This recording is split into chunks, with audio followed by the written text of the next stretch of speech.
Level 79. Extinguishing the last light. Judging by the portentous look in his eyes, Shine News has something important to tell you. Right, so while the two of you are away, I received word that everything is in place, meaning we can proceed with the awakening of the Talos. Once we imbue the magic, it will stir itself and immediately carry out its designated function, namely taking Mt Gulg in its grasp. We may be certain that Vathu will not look on in idleness as we beat a path to his front door. Once our plans are set in motion, there will be no turning back.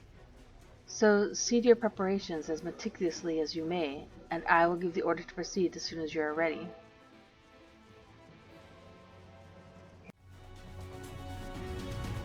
Give the word and I will relay the order to awaken the Talos. Engage.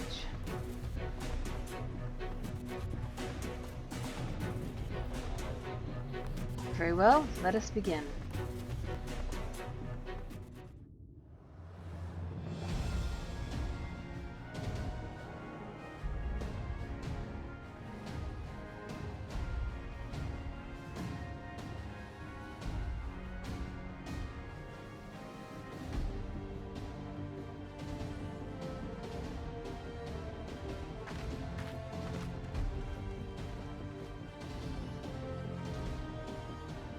Word from the Exarch. All is set on his side, and we may proceed when ready. Well, we have sufficient stone for our needs. Likewise, preparations for the imbuing have been made according to thine exacting instructions. Then you need only say the word. Let us begin. See that everyone is in position. We shall catch Vorthri, mountain and all.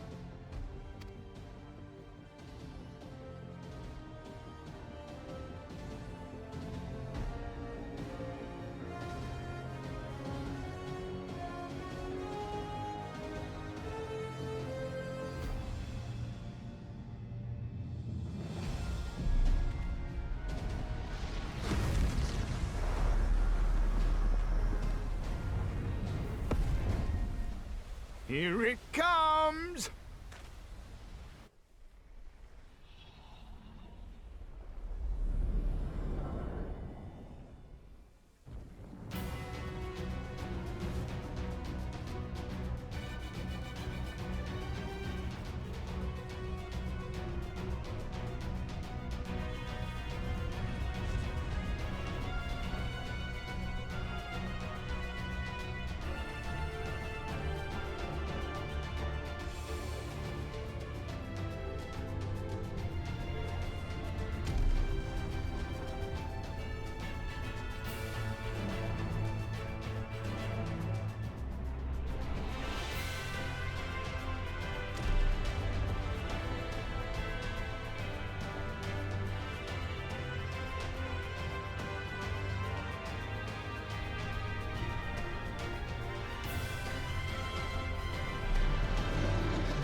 Yes, yes! You've not lost your touch, you clever old bugger!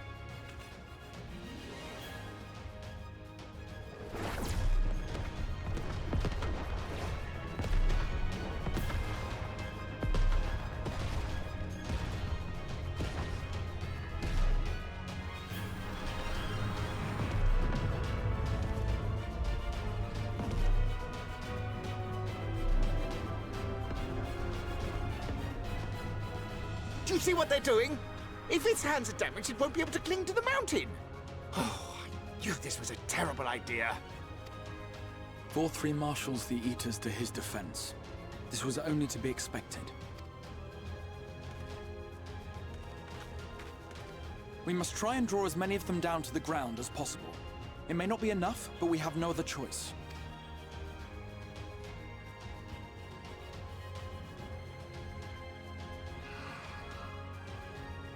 Is that?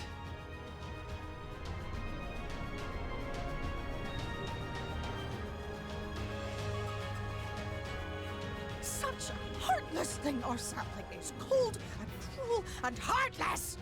Summon us in times of need, we expressly said, yet what should we find but the final battle joined without so much as a whisper of our name?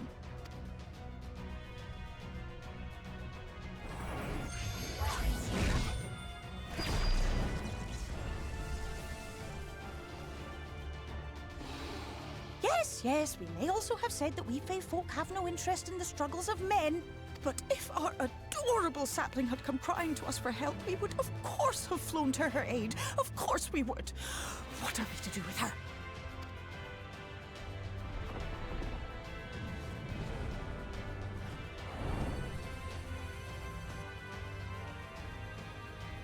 We are so very, very sad.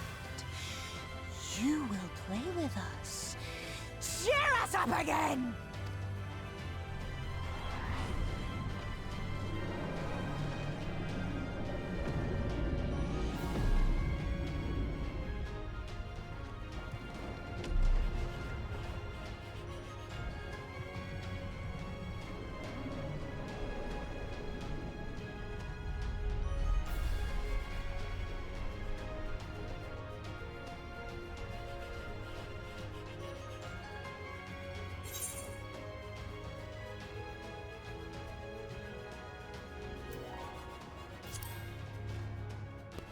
I think they're mad at me. This I did not expect, but I will gladly accept their help. I will send word to Y'shtola and the others. Join them at the foot of Mt Gulg and be ready to make the ascent.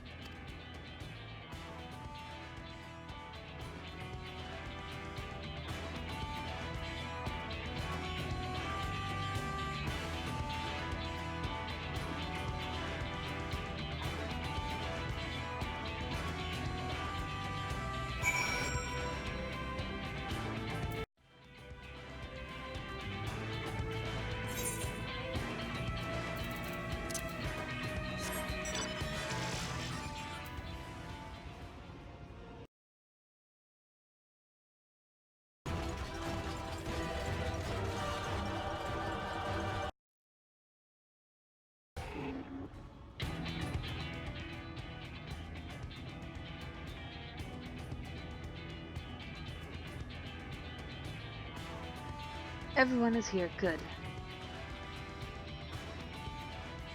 The Talus has taken hold of the mountain. As planned, we will use its body as a bridge to reach Vothri's sanctuary. The Sin Eaters will make us work for every yalm, of course. But we will carve a path through their ranks and meet with their master regardless.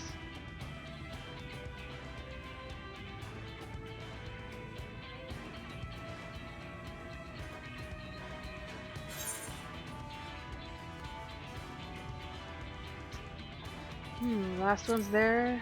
Last one there's a rotten egg.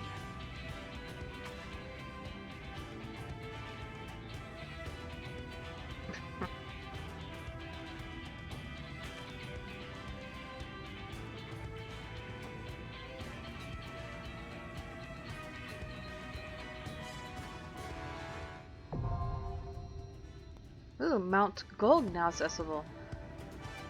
Dungeon 5? I didn't know this was a dungeon. Fun.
Honestly, this robot seems a little bit more than So possible. it is you.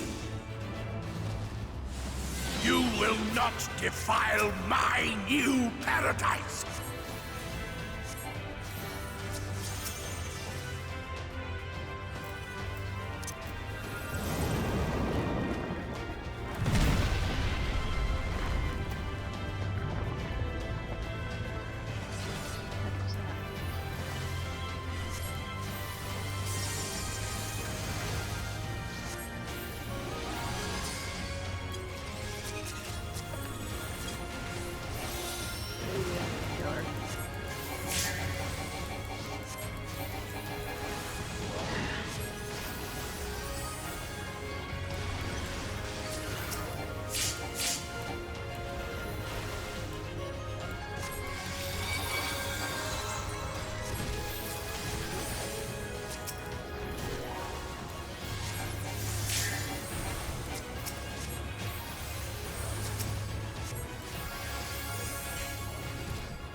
No MP, lady. Wow.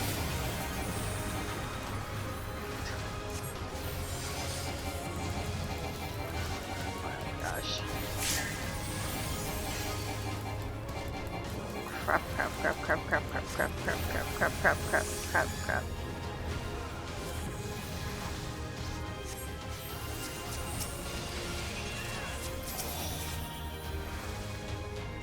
Lord.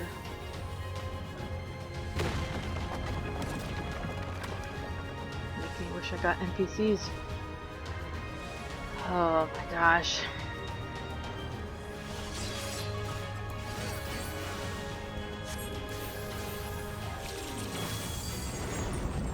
Lady, please.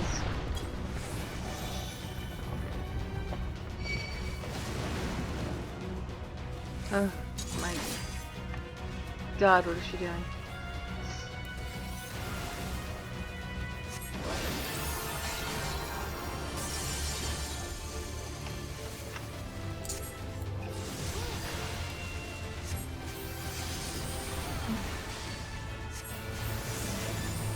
She has more faith in me than I do.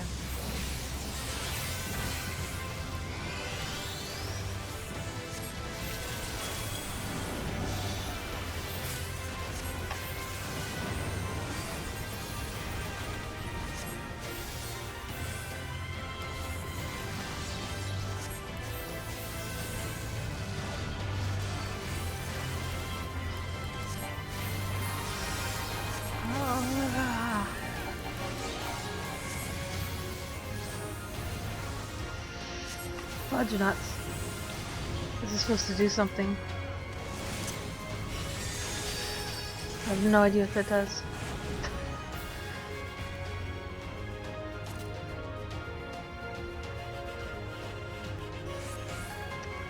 Alright, this is scary.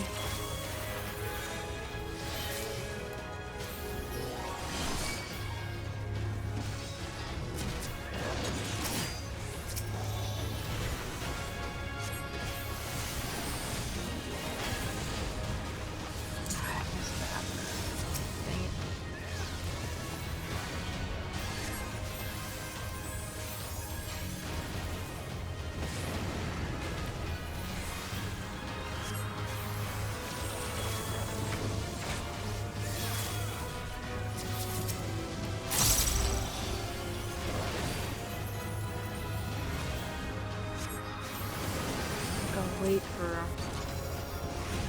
whatever's in the mountain.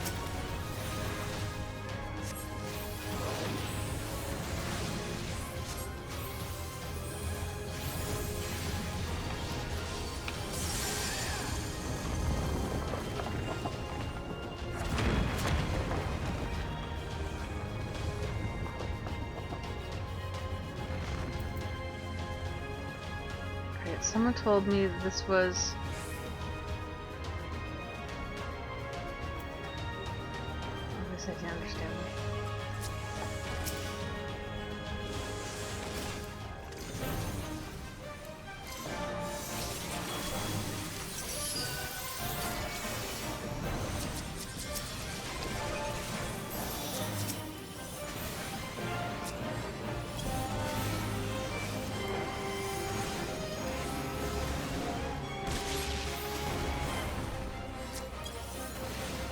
That was just luck.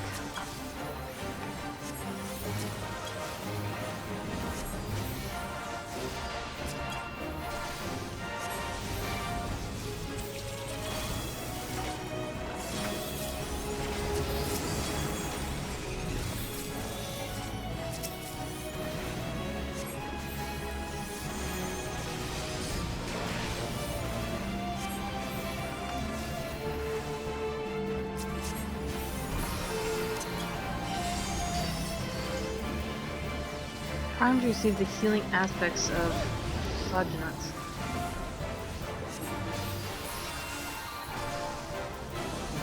So did that just not cost me MP?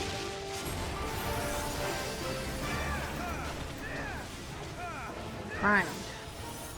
Oh! Do something. How long do I have this for? That long. Ah!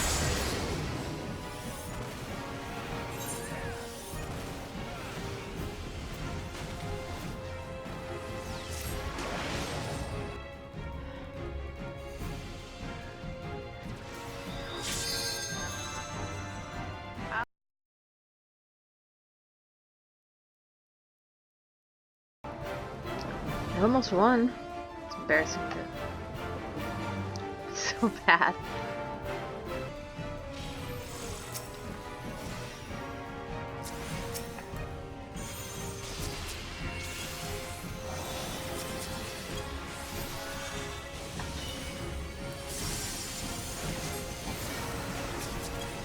Oh, Lord.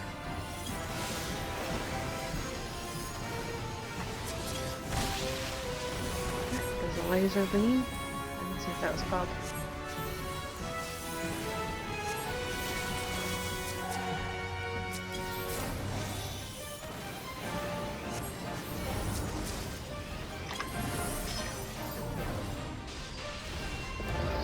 Alright, some sort of wind things that blow out.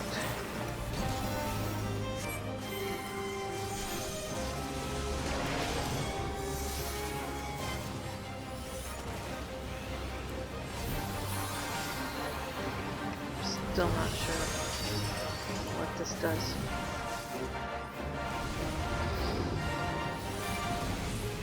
Let's find out.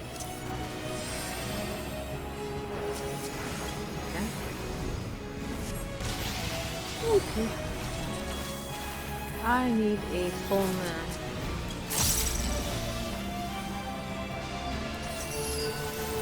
Oh, I should have.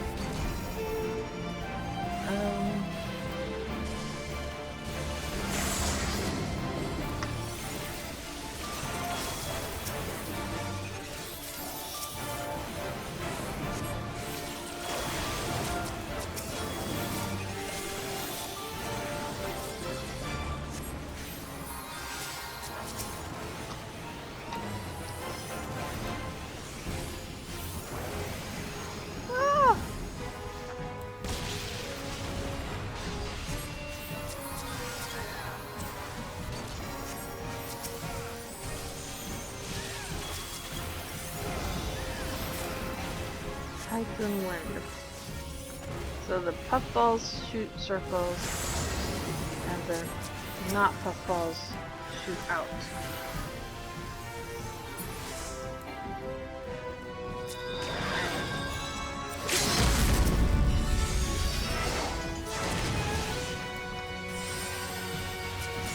It doesn't feel like it. No! There's a lot. Laser beam. Lumen infinitum.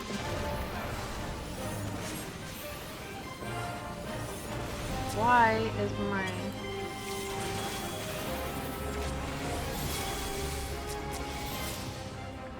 You know, bobbing out there. Ah! My foot!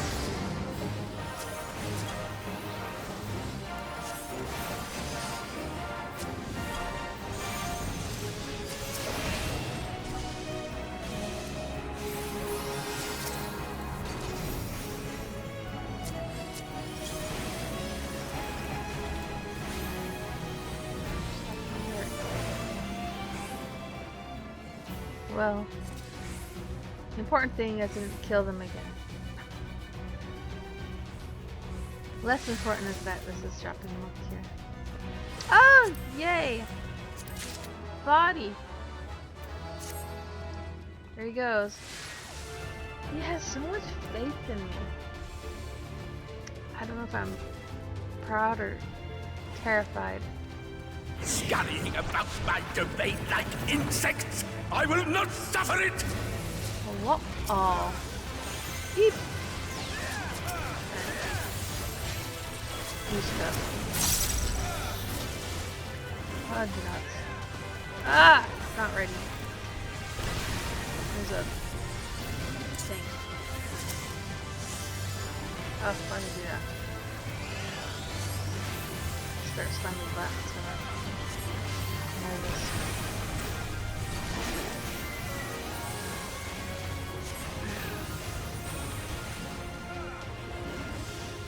No.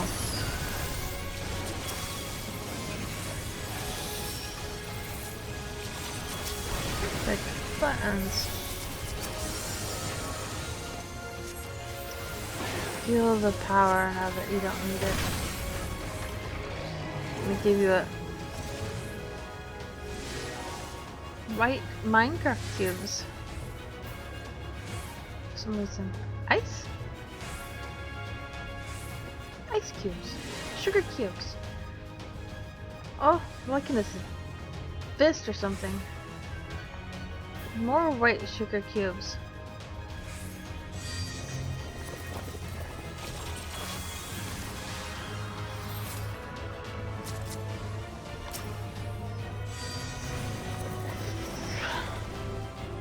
Why do I have to click horoscope twice? Does it need to charge? This is for the No closer! someone's definitely Filthy creatures! Minecraft.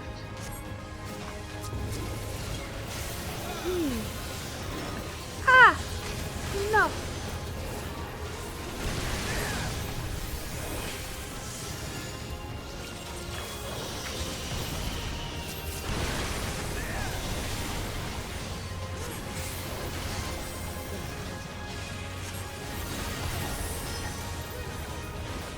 Oh no!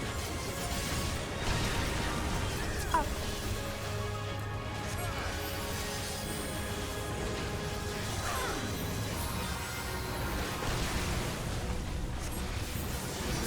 Terrible place to put this.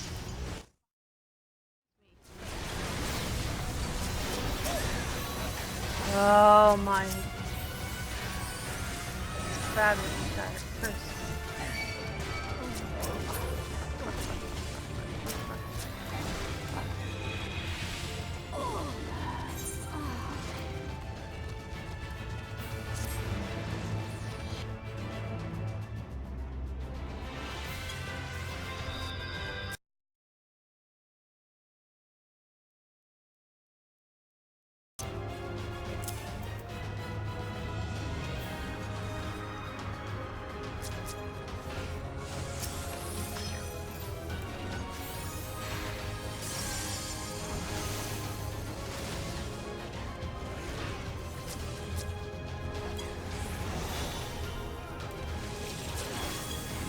Oops. That 1,000.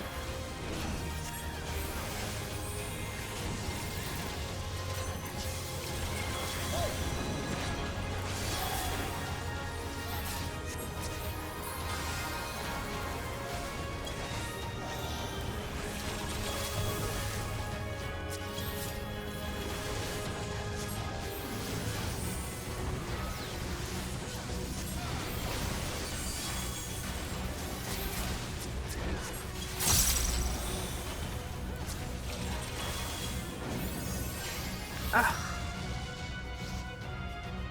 Choked up.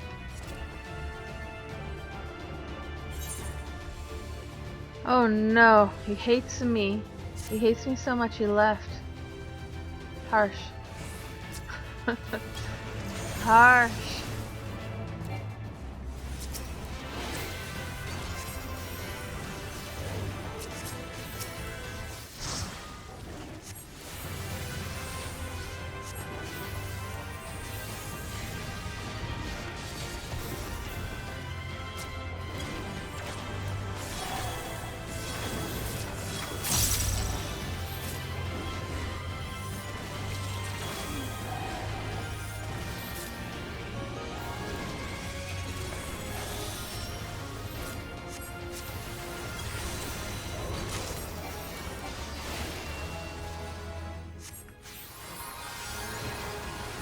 a really long delay.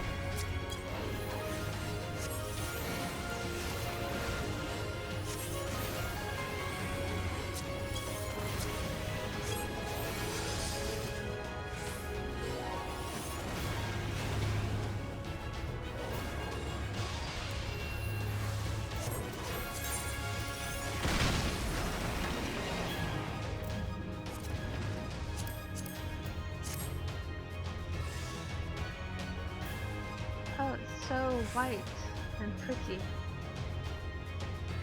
And big girls. Like Shiva. If they weren't evil, this would be really cool. He's turned himself into a box.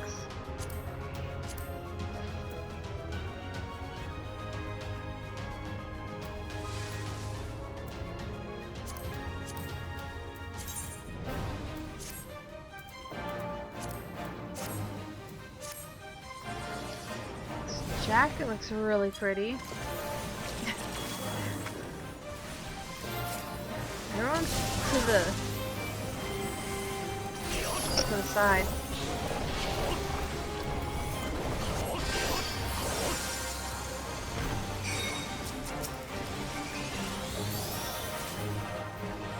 I'm gonna follow this monk. I followed him wrong. Oh, I see. They're boxes. They coincide with what's on the ground, so this should be safe. Alright.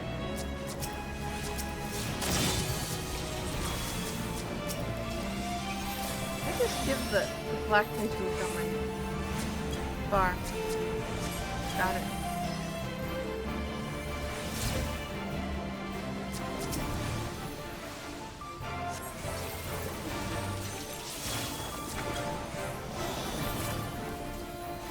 Too many damn buttons.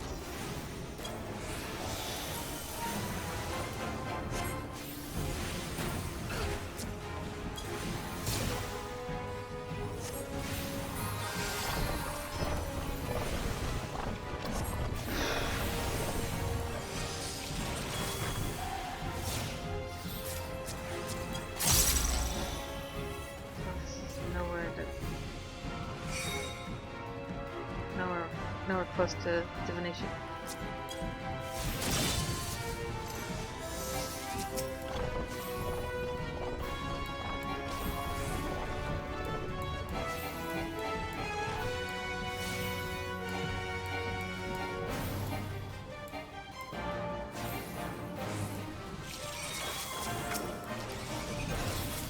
Oh, fudge nuts. Ah, yay.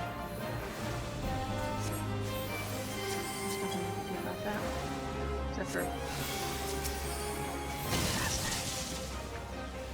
no, please don't.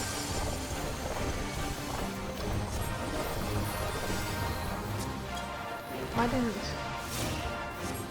Sorry, I don't trust. I don't trust. Ah! How did you know? It's not.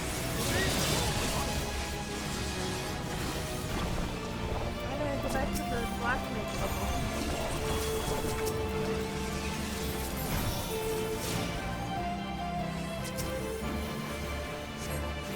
Hey guys. Is this like a little white? How is this white spot here? Doesn't make any sense. I didn't kill anybody this time. That's something, right?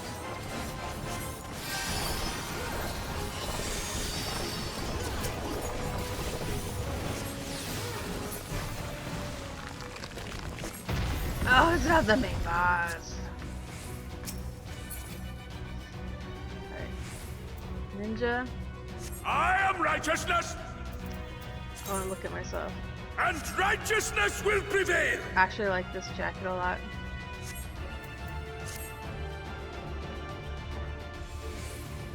Oh my gosh, that was just a... Oh, we're not even... Ah! Can't you do Let this be anything a by town. yourselves? Let this be a town.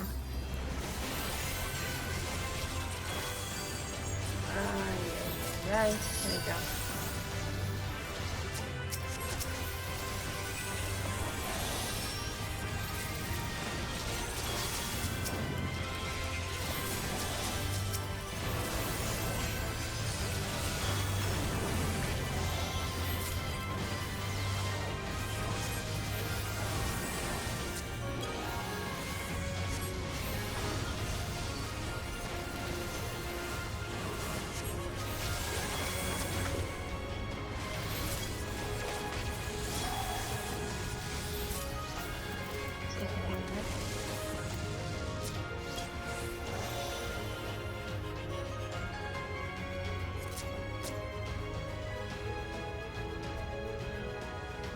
Sending.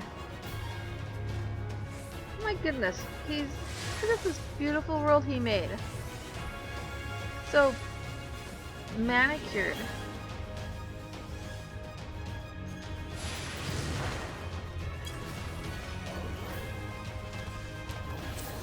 I need to get used to this horoscope thing.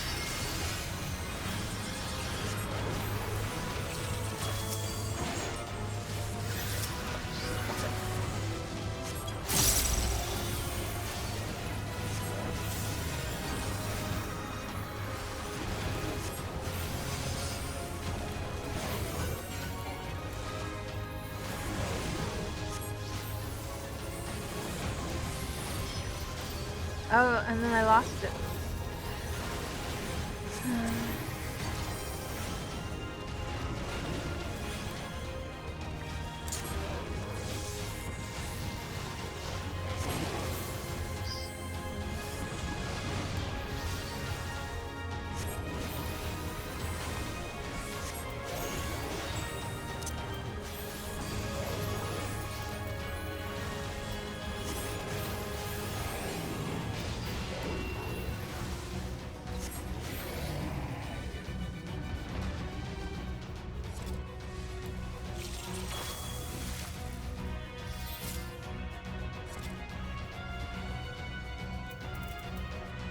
So much crap.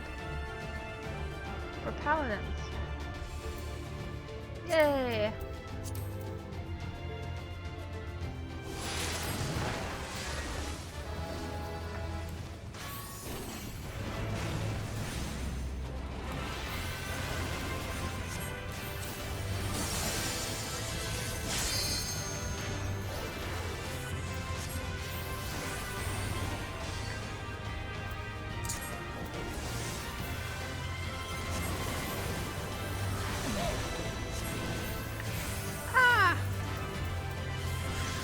Stop. Stop, stop, stop, stop, stop.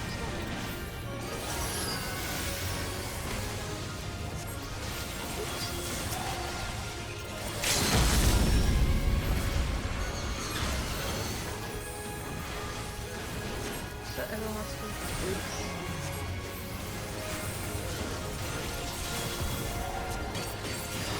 Oh my.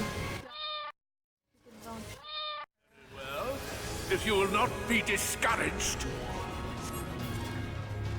Oh, wait. Is he? No.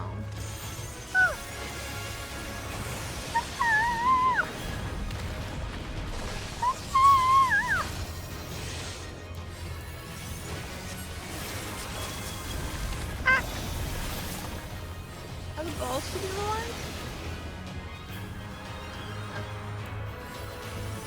That's taking around AoE, so.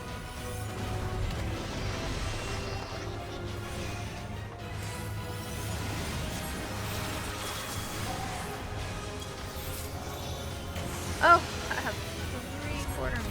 It doesn't matter. So it's a waste.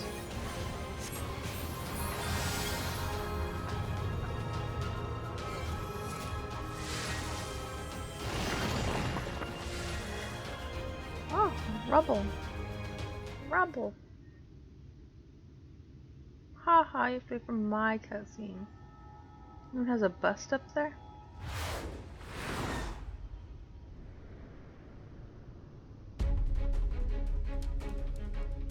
How come it's not? Ew. Consort of sin, forgiven obscenity. So he must be yet another thing we have to. Dude, just hold on to your horses. Oh my goodness. I know you've done this 1,000 times, but just give me a sec.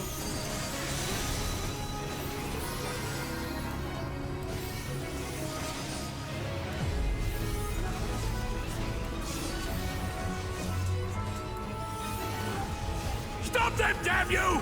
I don't care what it takes!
Seems bad.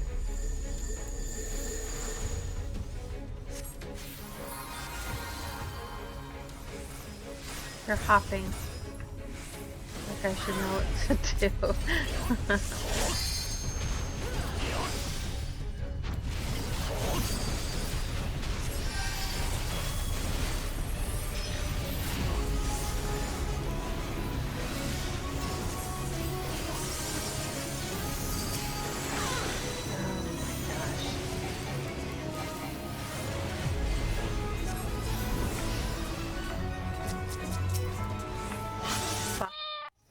Excuse me.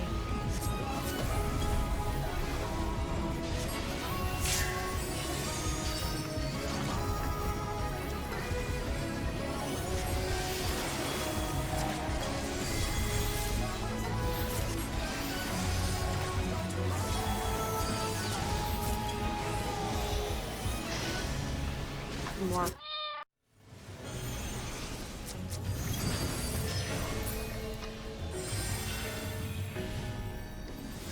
Doesn't seem to really cure them. Ah! What the mother? Guys! What did I do? Ah! No! Fortunately, I'm important.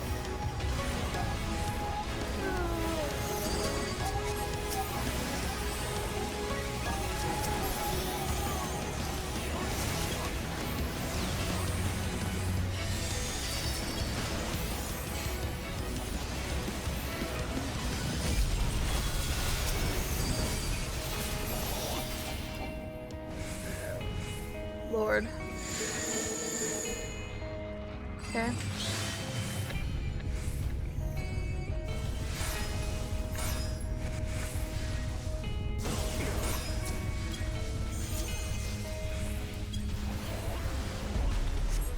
Why is she?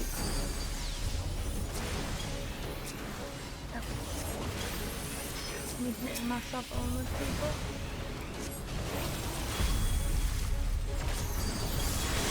No!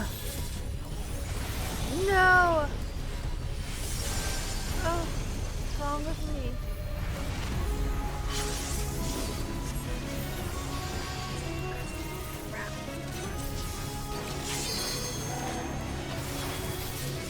Oh. Crap. Crap.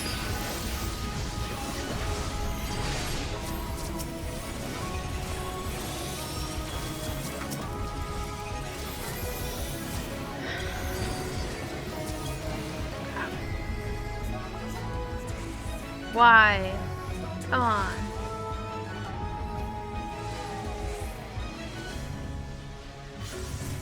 Oh. I didn't even kill myself.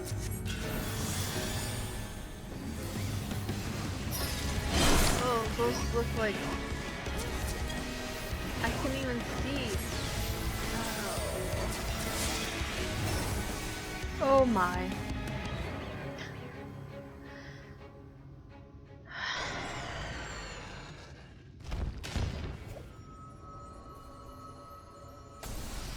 The foil of the forgiven.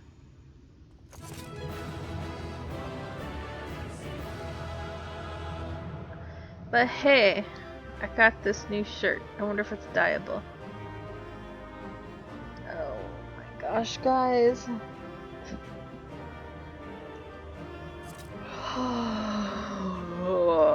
Those people bailed so hard. Bracelets.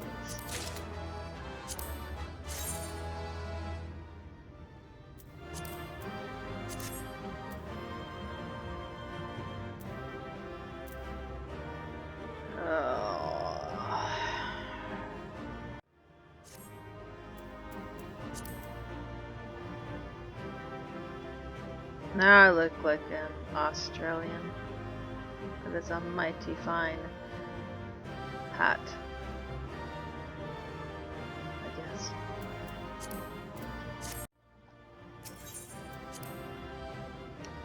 Yes, I know it's astrologian.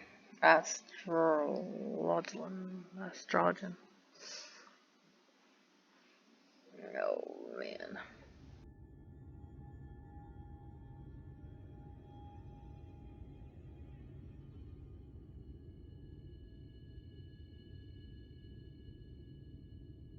The end is near, my friends. We have found Vorthra's hiding place.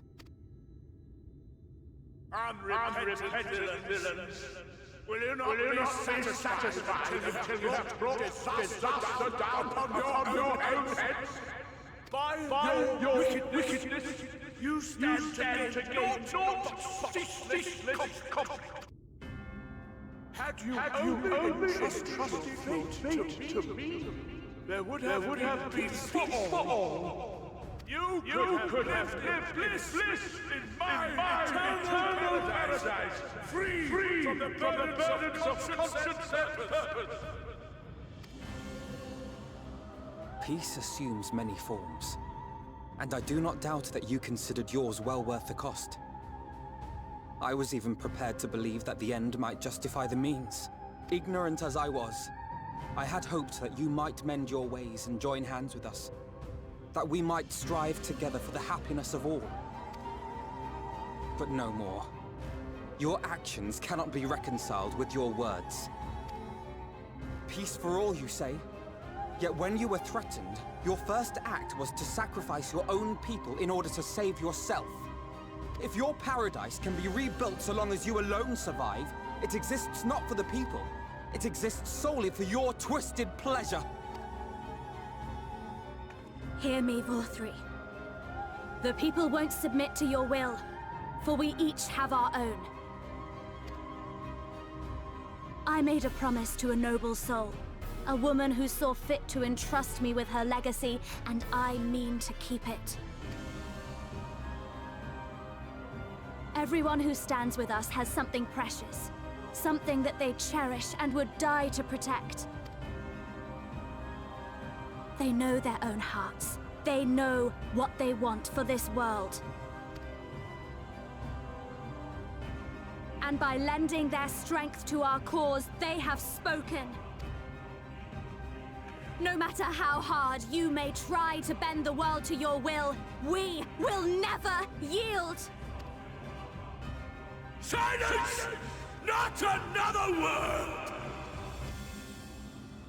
You presume to lecture me. Insolent worms. You will learn your place.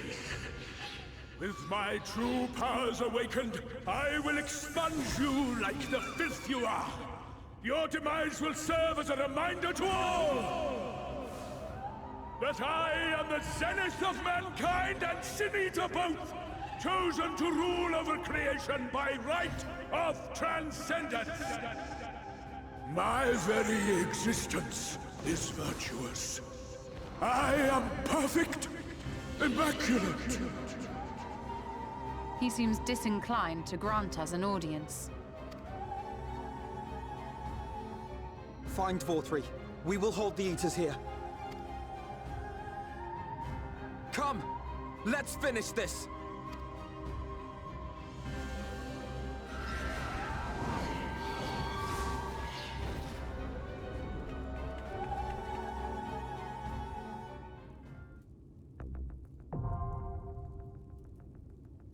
The crown of Immaculate something.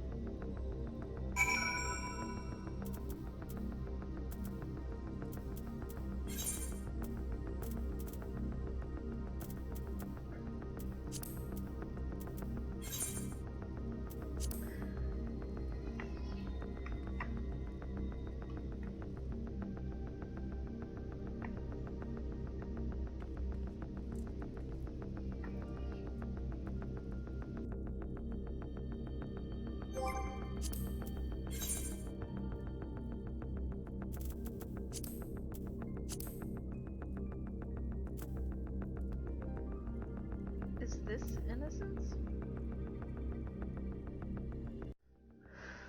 I feel like this must be the regular trial of Innocence that I've heard of.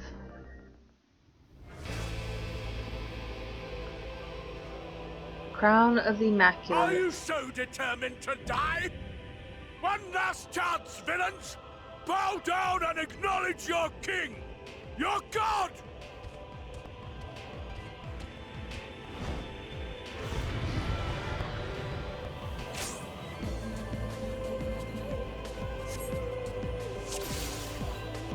Feels like an earthquake? Sorry.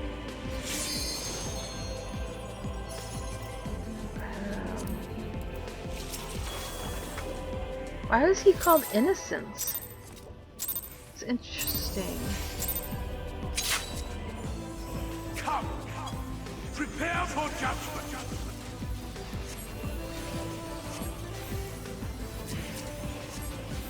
This will be a mercy. 2 astrologers.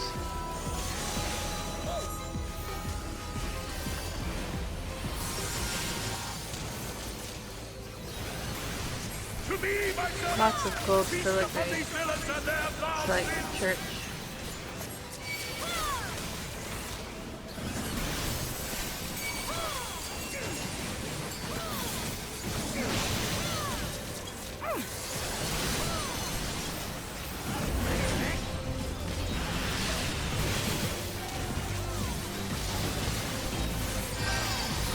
I will crush you!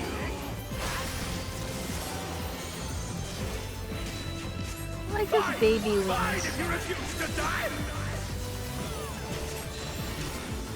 I will strip you of the illusion of will. Go away? Rodent, look away. Then you will suffer! Yes! That will be your punishment!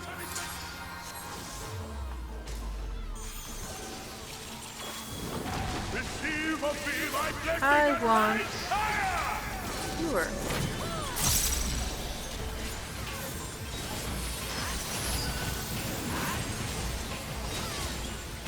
I will crush you! Suffer, suffer, suffer! Suffer and know your folly!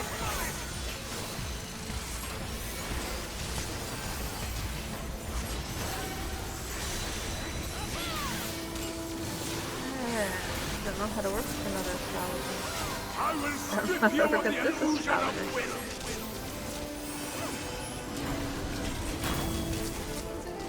I will crush you. I'm lucky this is game to last. Damn you! Why do you not fall? Look at that. He's almost dead. No problem.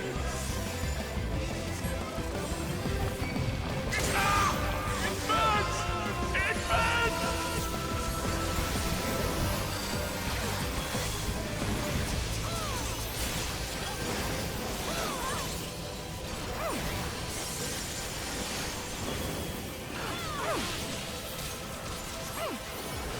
You have double. The world will never know.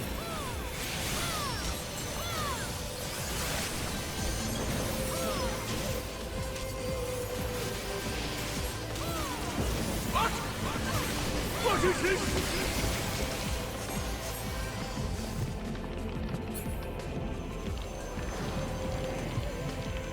Oh, he got new wings. Robot wings. Oh, he's got a person in there. You should let that The people light out. surges within me. Ah, such bliss. I see now. This is the passion of my ascension. Very well. I shall embrace this triumph. That's a boy, right?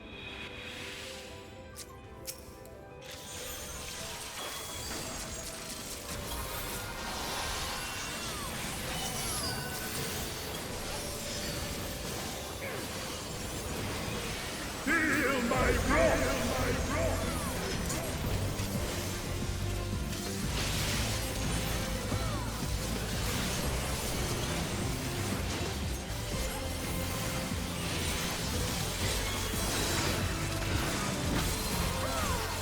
And Joanna.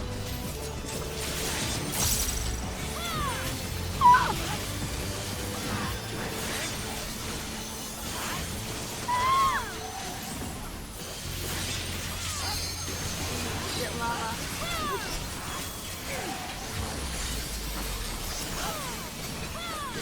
Samwise getting all the love.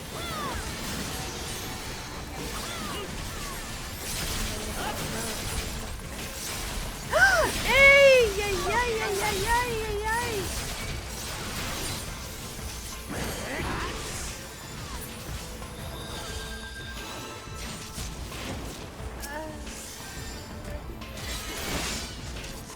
Feel my wrath.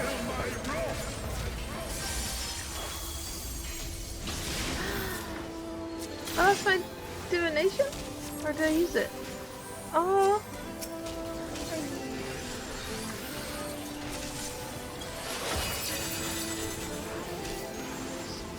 Wait. I don't have an ego issue. Your reckoning comes.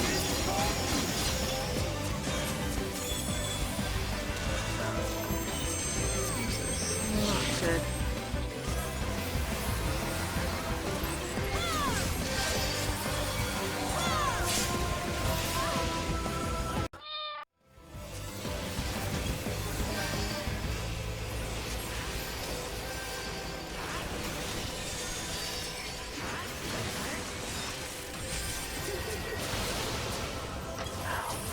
What good does this stupid horoscope do?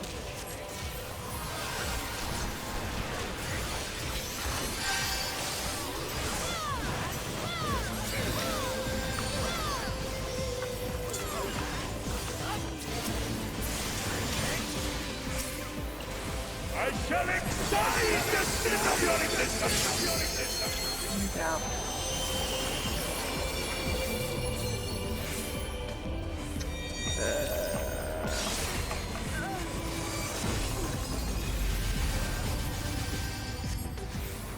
That was an ironically amazing star placement though.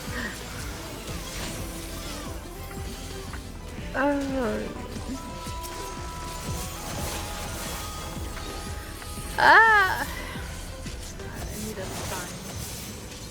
Here, sun. Please keep turning, I guess. Know your place! Your place!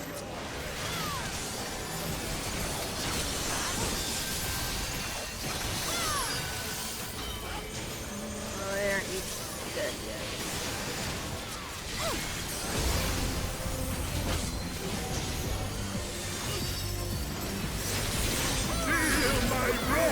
Oh god, where's it going? I'm scared. I'm just trying to survive, sorry. Atone with your life! Don't worry.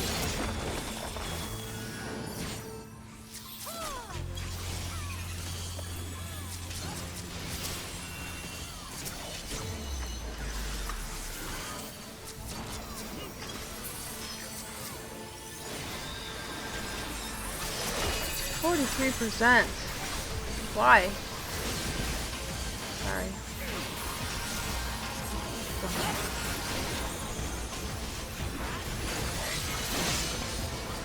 Why did this not go off?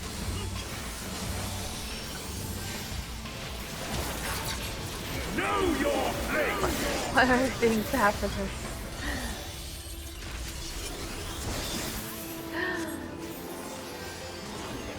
You guys, what? Guys.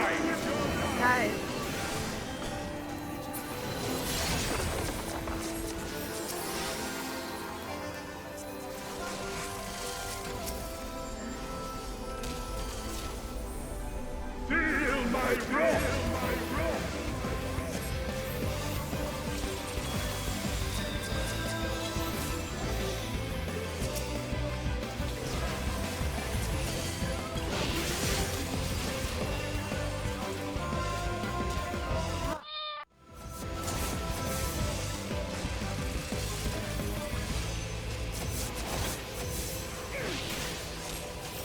Man, I'm thirsty today. I haven't cursed this whole thing.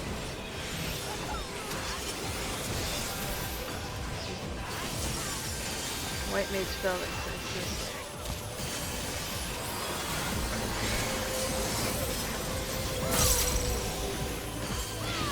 No.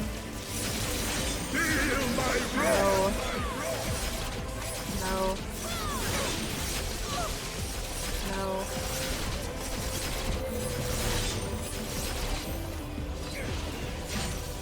Atone with your life! No.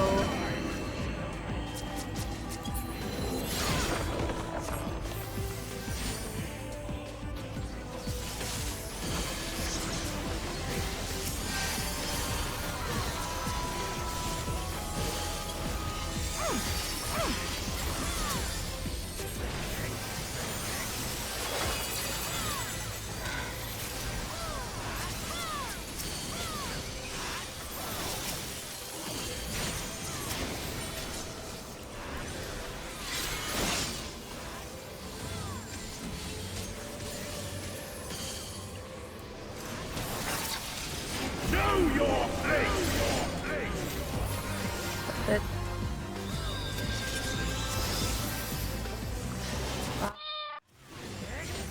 not him.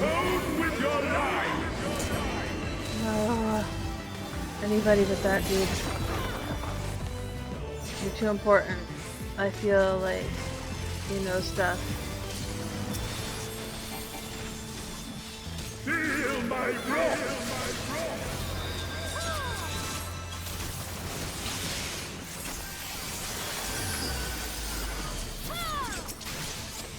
Come on, BLM.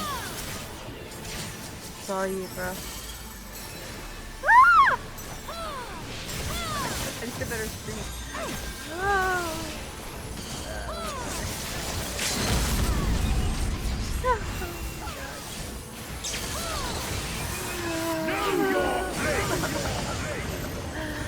I don't have that fire.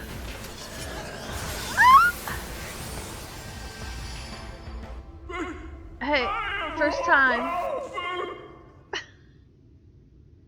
Look how pretty he became. He became a pretty boy, which is not my thing, but now he's dead. Doesn't matter.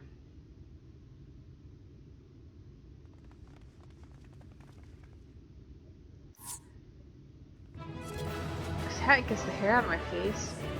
Oh, too close.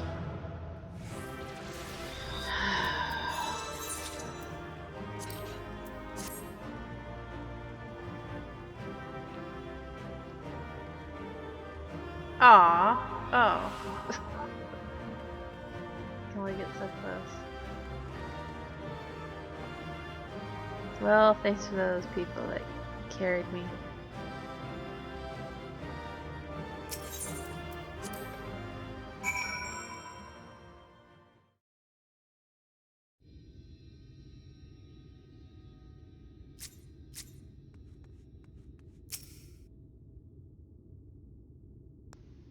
What's that, Valtteri? Did you not meet him? I see, it's finally over then. Now night will return to all Norvreth, bringing salvation to both of our two worlds. No, it won't. Upon speaking with Reen, several cutscenes will play in sequence. It is recommended that you set aside time. Should you leave, you may return here by speaking with the sentry posted at the entrance to Mt Gulg.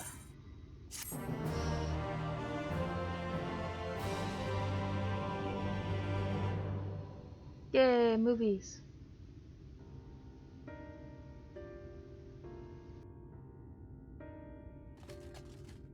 Why am I cast down? But it is you who are the villains. Father told me that I am hope. I am righteousness. That I am a god. That is why I was born, as man and sin eater both. I kept the people safe. They respected me, worshipped me. How can this be? I should be the one looking down at you.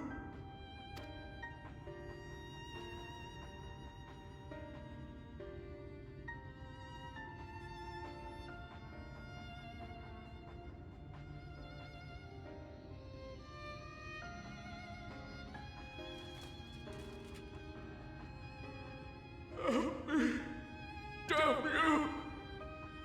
I am your god!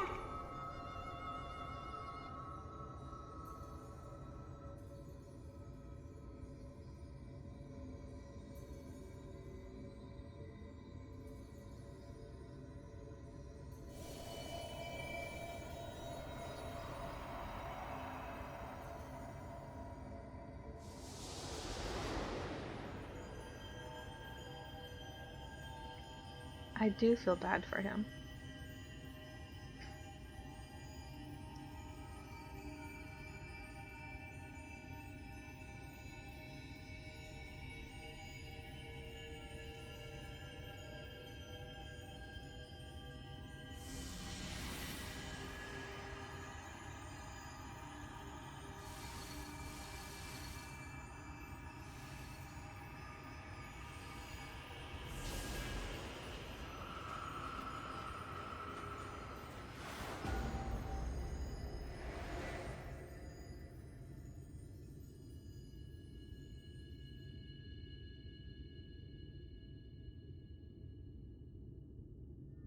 Look! The sky!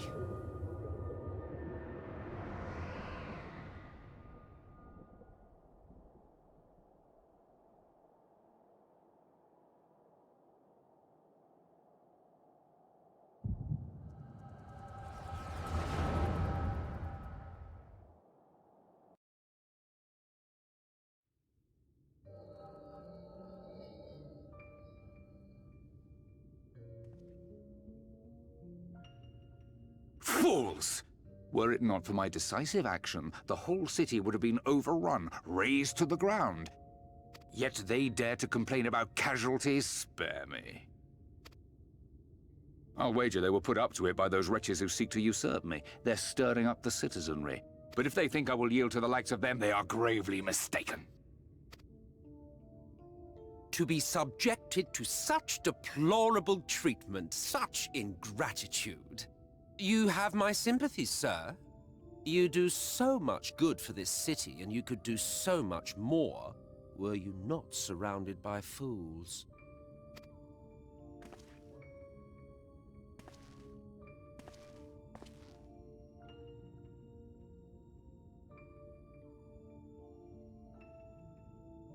Who are you? You're not supposed to be in here. My apologies for the intrusion, but I come bearing a proposal. One that will ensure the longevity of your reign.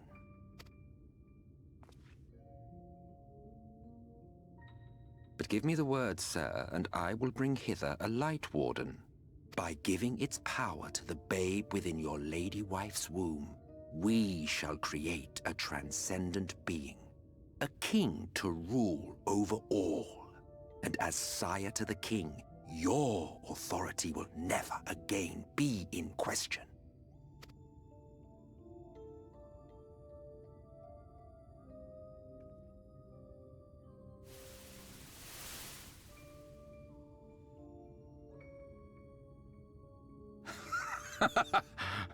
Amazing. Before my Vothri, they behave as docile pets.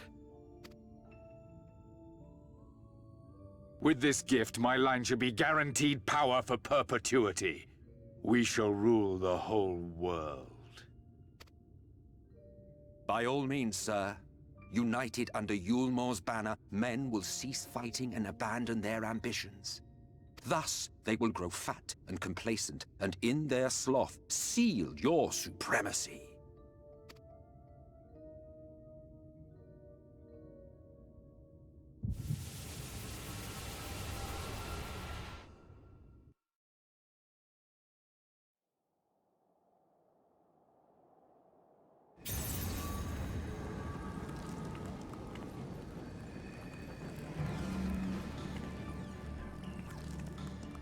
Are you all right?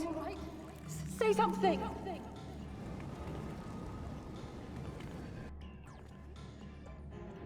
"12 Forfend. She cannot contain the light. She's beginning to turn. Urianger, if you've aught up your sleeve, now is the time.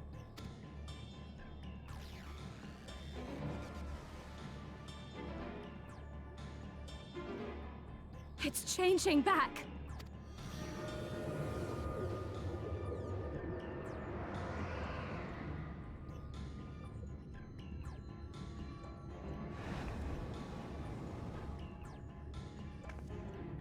The combined power of every Light Warden is too terrible a burden for any one soul to bear.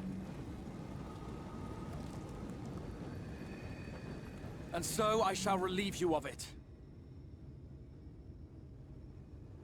Oh no.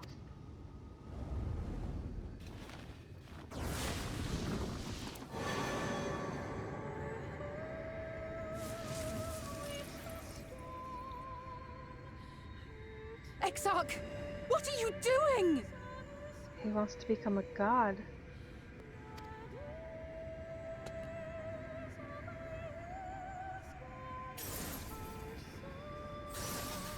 I will channel this profusion of power to the Crystal Tower and use it to travel to other worlds. As I have dreamed of doing ever since I first learned of their existence. Who would choose to remain here in this dying realm when they might go elsewhere and begin anew? Not I. And thus did I use you. No, no, I don't believe you. It doesn't make sense. Damn you! We won't let you do with her as you please. Do not interfere!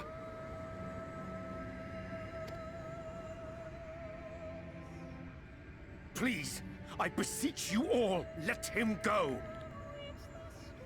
You can kill him instead of me.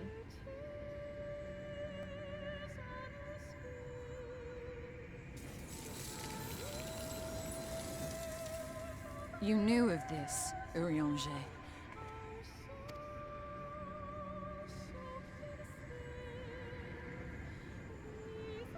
'Tis all a fiction. Such vaguely defined acts of teleportation stand no chance of success.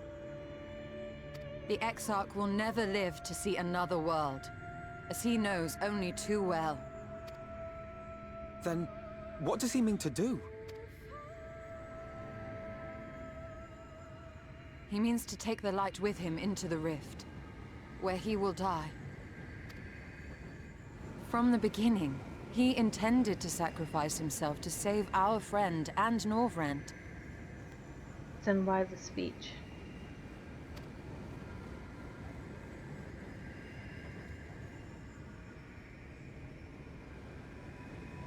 At journey's end, an opportunistic thief makes off with the hero's prize. A paltry way to end a chapter, I concede. Yet your tale will continue, and my role in it will scarcely be remembered.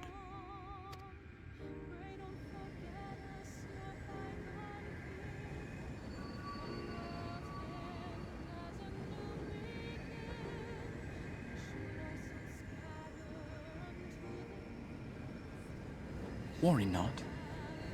Whatever should become of me, I will be happy and free, safe in the knowledge that I have played my part.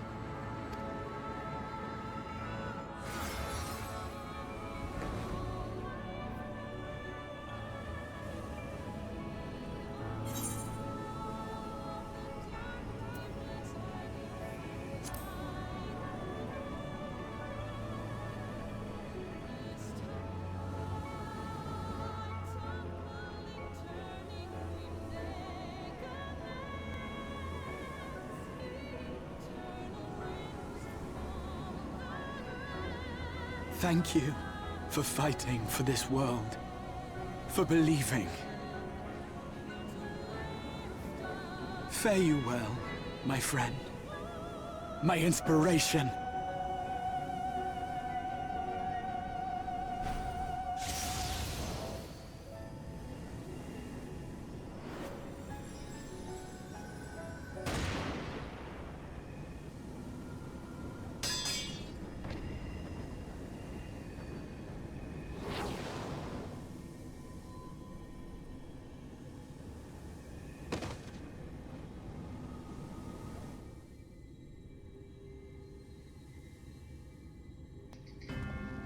It.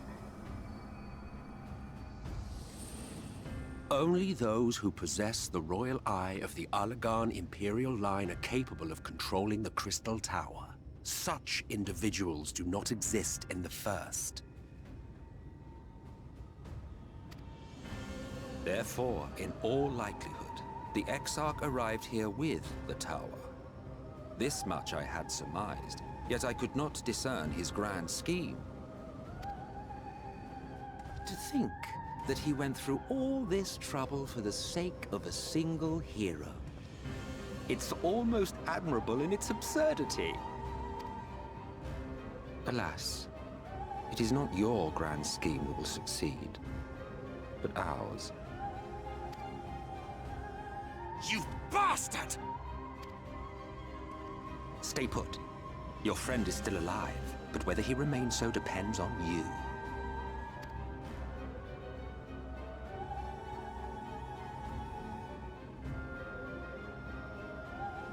What a disappointment you turned out to be. I placed my faith in you, let myself believe that you could contain the light. But look at you now, halfway to becoming a monster. You are unworthy of my patronage.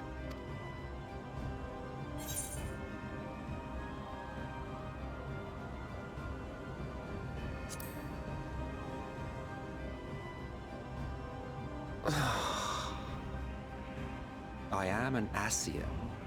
My heart's sole desire is to usher in the Great Rejoining. 100 years ago, I entrusted my comrade Logriff with the task of increasing light's sway over this world. This we sought to do by manipulating heroes. When that failed to achieve the desired result, I created Vorthri. But thanks to your meddling, that too has ended in failure. What was your true purpose in approaching us? By your 12, boy, have I not told you before that everything I said was the truth? You were specimens by which I might gauge man's potential as it stands. I genuinely had an interest in you, genuinely considered taking you on as allies. Provided she could contain and control the light. If not, then she, and by extension you, would be of no use to me. 'Twas as simple as that. So, we've been found wanting. How disheartening. But even had we fulfilled your conditions, there was no guarantee that we would cooperate. What then? Then I simply kill you all. At the very least, it would restore the world to the way it was before you went about trouncing Light Wardens willy-nilly. Suffice it to say, it would be most inconvenient to have all that light taken away. And I would be lying if I were to claim his actions didn't have me worried.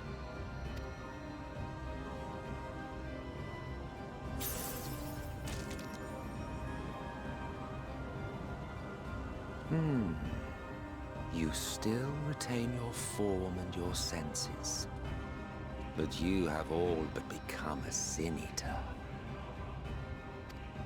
Whether you will it or no, your mere existence will serve to engulf the world in light. Those in your company will likewise turn into Sin Eaters, and in time you will succumb to your base instincts and hunt innocents to feast on their sweet, sweet ether. Those few with the will left to fight may rise up against you. But before your absolute might, they will quickly know despair. There is no hope.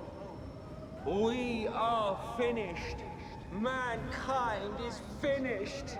Ah, the irony. What Vorthri achieved through bliss, you achieved through despair.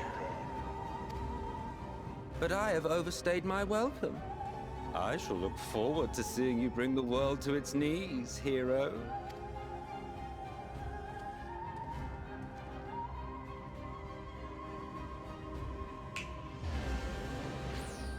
Exarch! I have naught to show for all the time and effort I invested in you. He is a small token for my troubles.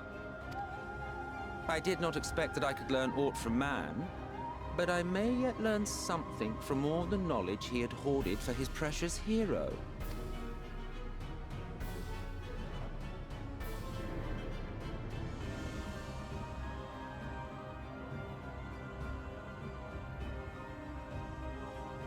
I pity you, I do. Your friends are now your foes. If you do not kill them, they will kill you. When it all becomes too much to bear, seek me out at my abode in the dark depths of the Tempest.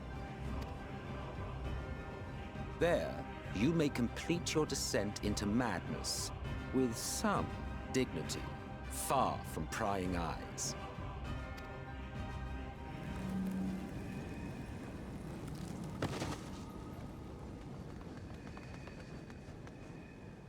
Till then, I bid you farewell, Eater.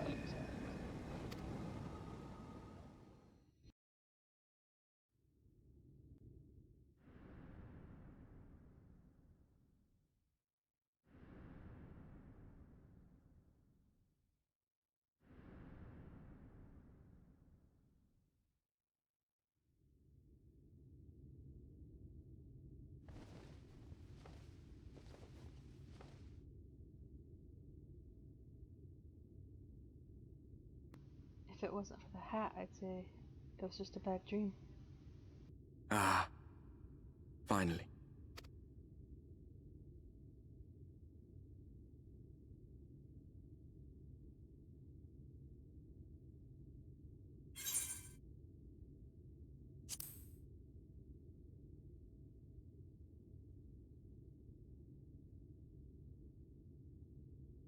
You're confused.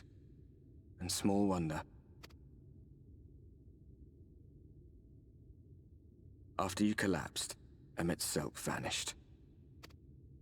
Then Reen did what she could to stay the raging of the light within your body. Thanks to her, you're still you, but she's only delayed the inevitable.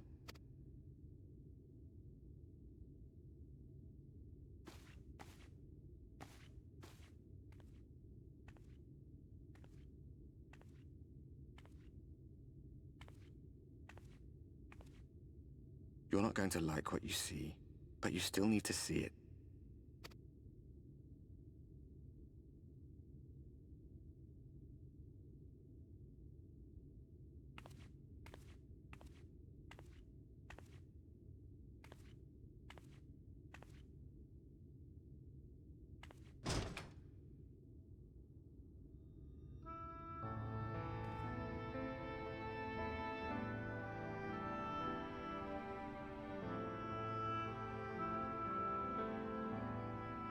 It's like this all over. The whole of Norvrad is shrouded in light again. And it's because of you, and the power you absorbed from the Wardens.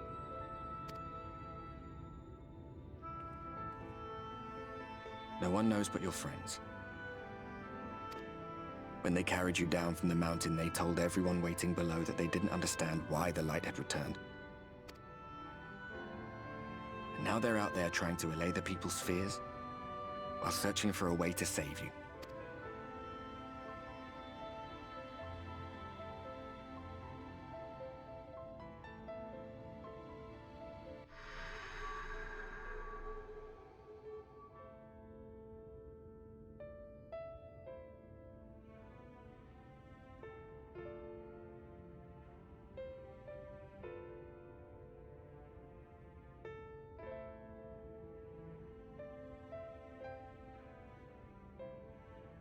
If you're well enough to be up, you're well enough to get some fresh air. Better that than stewing in here. Go on. Go.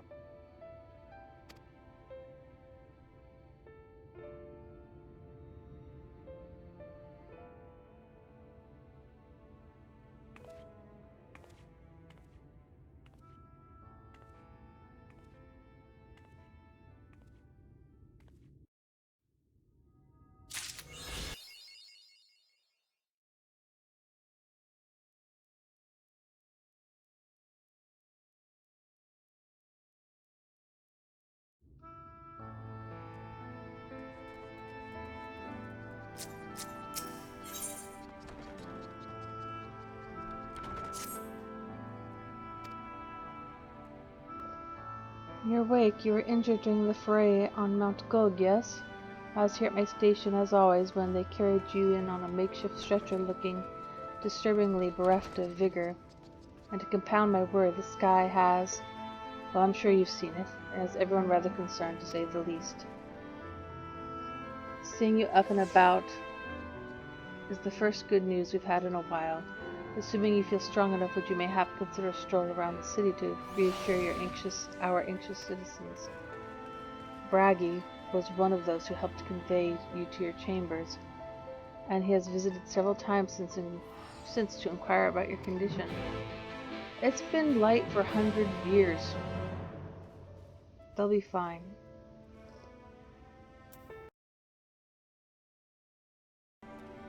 Well, well, the few's back from the dead. Aye, it was a grim sight. Your companions looked fair ready to drop when they brought you in, so I offered a helping hand. Couldn't bear to see them struggle so. And you, my friend, I feared you had one foot in the grave. Cold and lifeless you were, like a corpse that was somehow still breathing. Then they told me some evil bastard went and snatched our poor exarch away in the midst of the chaos. Wicked White, what is this world coming to?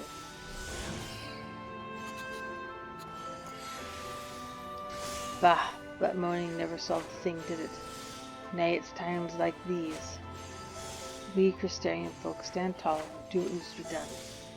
Trade with Yulmar is back on the table. We'd best make use of resources to fortify the city against the Eaters, or whatever misery the fates deem fit to throw at us next. Speaking of misery, Chesamil was worried sick about you. A healer wringing her hands is not a sight you ever wish to see, let me tell you.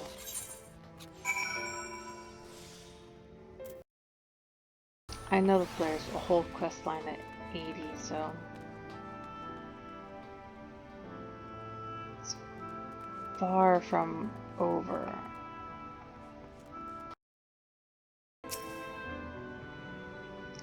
Oh, sweetie, you're alive. No one's been allowed to see you. Even Spragrix Chirigians were forbidden from making visits.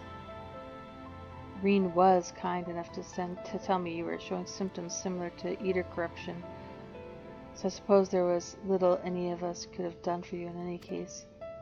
As for your companions, they've been rushing hither and yon, seeking a cure to your condition. I worry to see their faces grown ever more haggard every time they pass through the Crystarium. I shall let them know you're awake, and when they come to see you, sweetie, please do convince them to rest a bit. They won't be helping anyone if they are all collapsed of exhaustion. Ah, and our own Morin has been little better, I'm afraid. He hasn't left the cabinet, too busy with his nose buried in one dusty tome or another. Confound it! This is the same thing as the last. Mayhap I should approach the problem from a different perspective.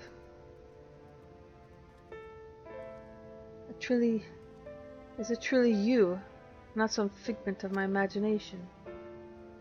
Oh, but this is wonderful. 'Twould seem our prayers have been answered. Feeling otherwise helpless, I've been scouring our shelves for the wisdom to explain this most worrisome conundrum. Why, with all the Light Wardens defeated, has the light returned to obscure the sky? I must have pored over 100 tomes, but no definitive conclusion seems forthcoming. So many questions I would pose the Exarch, and thus do I feel his absence all the more keenly. Now that you are awake, however, I am hopeful the search for a stolen steward might begin in earnest. Catelys, meanwhile, leads the crystalline mean in preparations for battle. Though against what foe, we are yet uncertain. Why not pay her a visit? I expect seeing you upright would make a much welcome relief.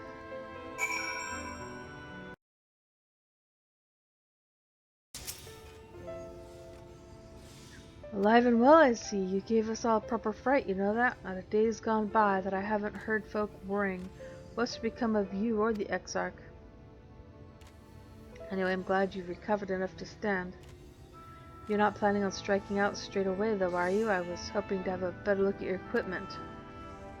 If we'd been able to provide you with better weapons or sturdier helms, then maybe you would have won that day, and the Exarch would still be here.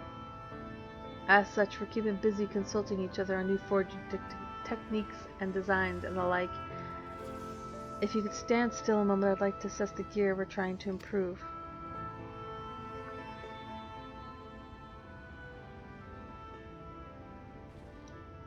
What if I just go back to the source and leave my body here? Maybe the light will come with me. Aye, well, that's some fine work, I must admit. It wouldn't be impossible to make something better, but we'd need to experiment with different patterns and materials. I'm not sure we have that kind of time. That sounds like a challenge that he would enjoy.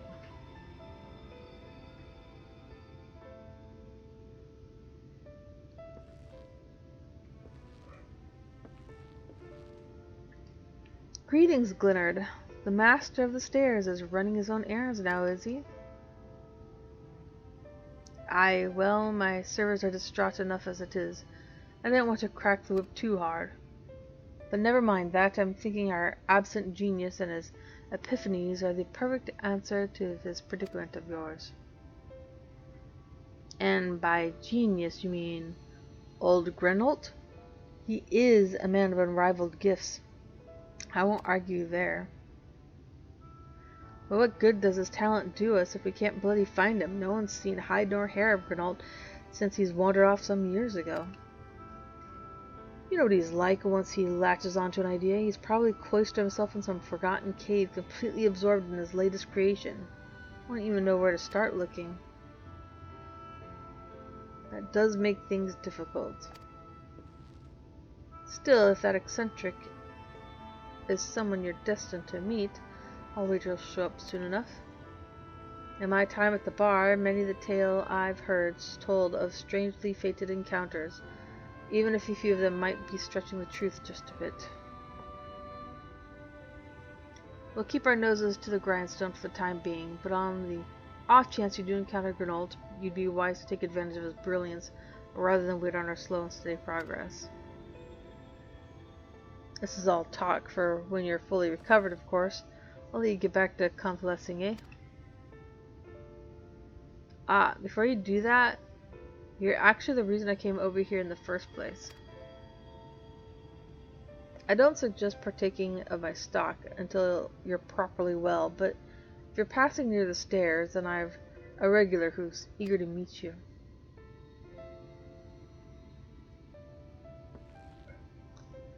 I'd best be getting back. Just because the world's coming apart at the seams doesn't seem we have to follow suit now, does it? Hear, hear. We can't forget the heart upon which the city was founded, or the Exarch might not have much of a home to return to.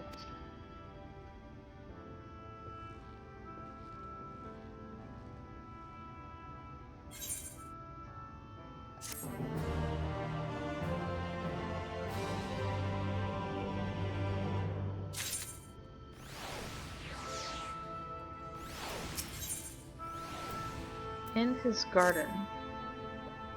Are you alright? I think a return to your sickbed might be in order. Or you might consider resting a while atop the watchtower next to the rookery. This damnable sky doesn't make for the most soothing scenery, but the Exarch often like to stand there and feel the wind upon its face.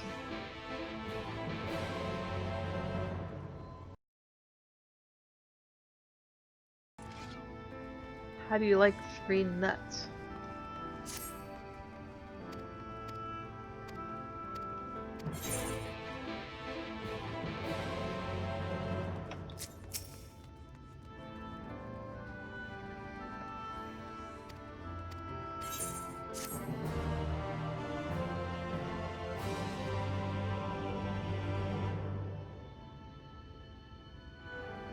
You are now permitted to take bills for 3 nut marks from the clan.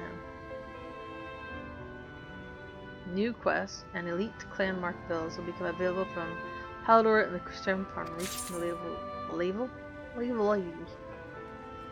Level 80.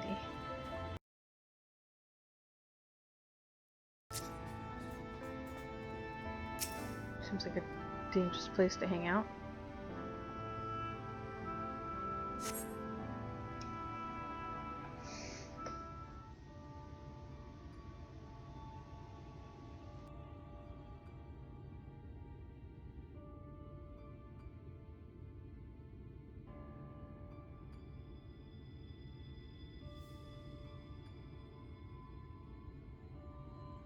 The people of this city have spirit, I'll give them that.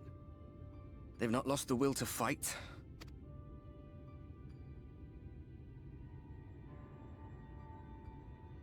I can imagine how torn you must feel, looking at that sky. Knowing what it means to everyone. And that you're responsible.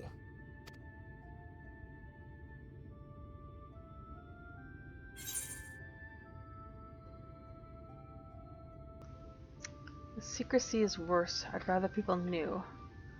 I still can't believe it's coming from me. It's all such a mess.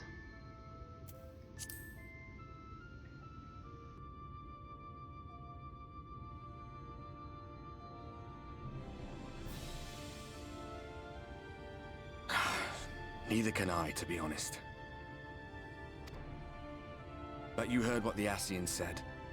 The light you shine will warp the world around you, whether you like it or not. Even your Stoller and Reen had to concede that point.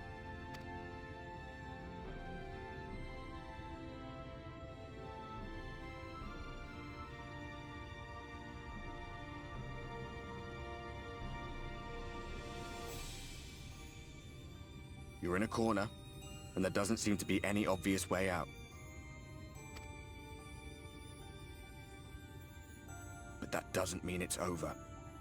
However hopeless it seems, you haven't lost yet.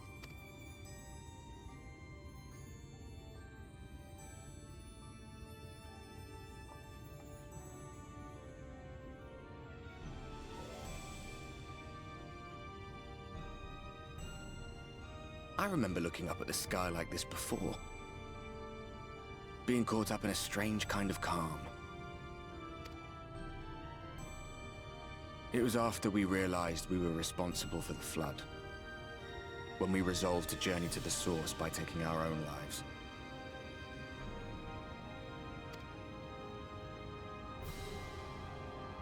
One last sacrifice. One last fight. One last failure. And then the Oracle appeared and, well, you know the rest. There were times in the years and decades that followed when I wondered if we might not have been better off just letting the rejoining happen.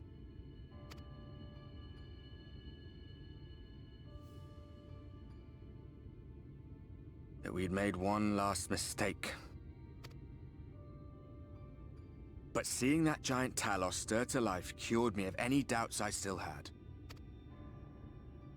Always we took the burden of fighting upon ourselves. That's what heroes do, isn't it? So we never had the chance to see anything like that. Our people coming together as one.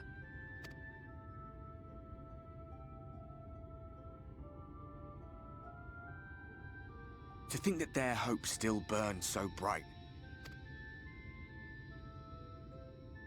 That they were still so eager to live, they would lift up their fellows, one on top of the other, till they reached the sky. No. We made the right decision. And I can finally feel proud of the part we played in helping this world survive.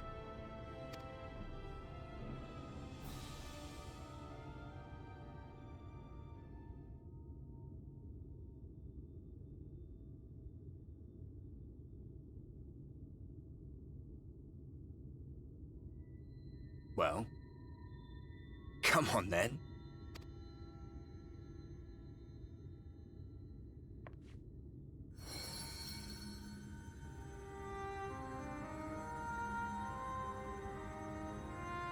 As I thought.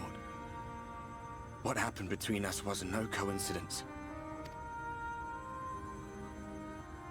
My story may be finished, but the fates have gifted me a minor role in yours.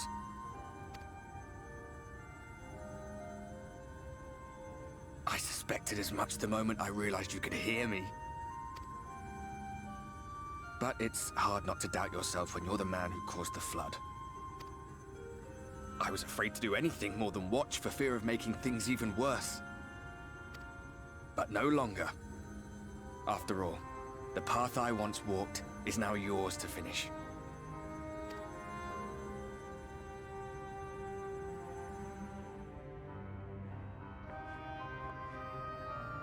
For what it's worth, I cast my lot with yours. If you need a push, I'll be right there behind you. If you lose control, I'll do my best to stop you. So, let us be about it, hero.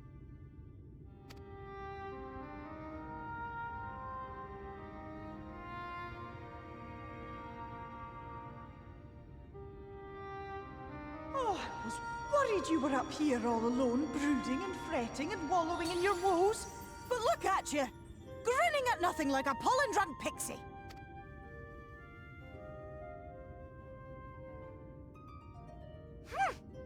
Look at what you've done to your ether. It's a mess. And you have cracks running all through that pretty soul of yours. My poor little sapling. Whatever am I to do with you?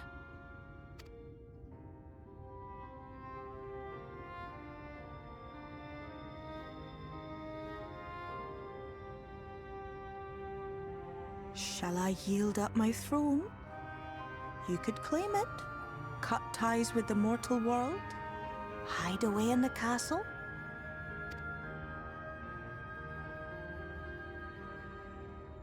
It won't fix the problem, but would it really matter? If any pesky heroes come calling with steel and magic, all of Meg will rise up in your defense. My crown and scepter are yours, if you want them.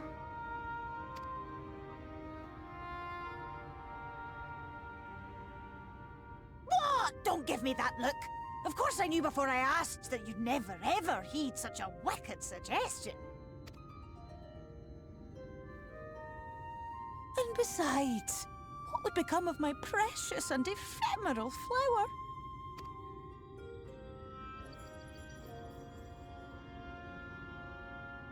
Oh, my dear beloved sapling. You are lost, confused, and have precious little time to gather your wits. Your kind is always so preoccupied with what lies ahead, and so we muddle your vision with fog and glamour. But such trickery is easy to see through. Stand very, very still. Think not of where you need to go, but where you are right now at this moment. At this time, in this place.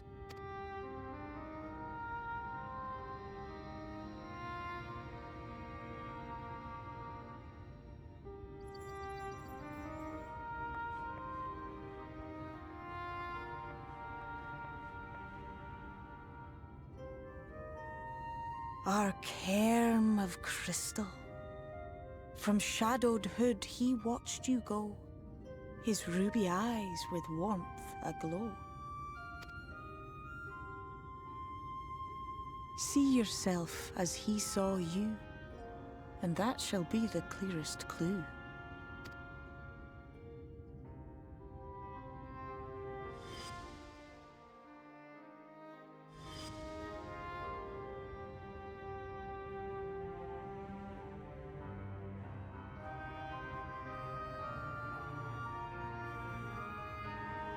You stand in his garden, dear sapling. Ask his flowers what they know, and you will surely find an answer. But what will you do with it, I wonder? I'll be watching and waiting. Waiting and watching.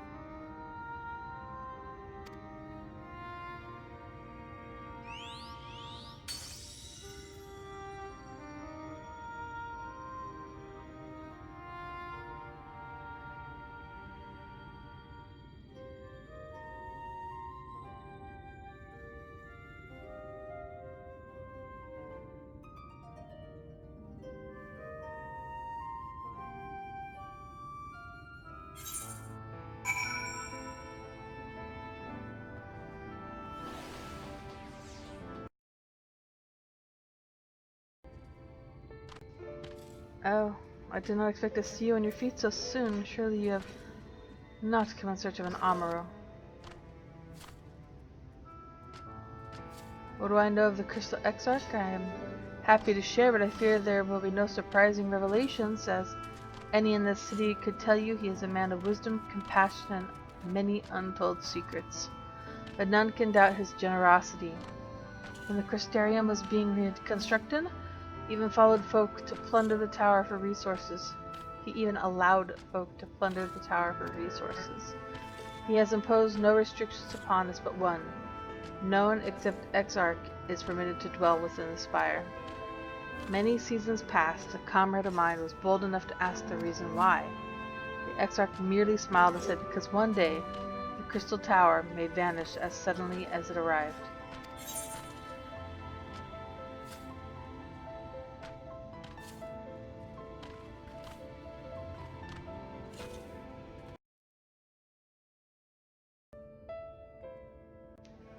Oh, is there something else you needed?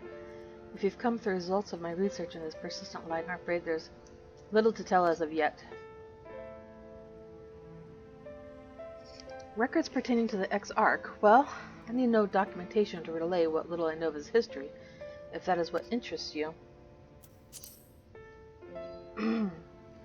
Less than a decade had passed since the coming of the Flood, when the Crystal Tower first flashed into existence. Its summoner, the Exarch himself, became known to the refugees as refugees in Lakeland soon after. He welcomed all who sought out the spire, be they locals who had lost their homes, or Vobertites fleeing the ruined kingdom, and together did they found the city which would become the Crystarium.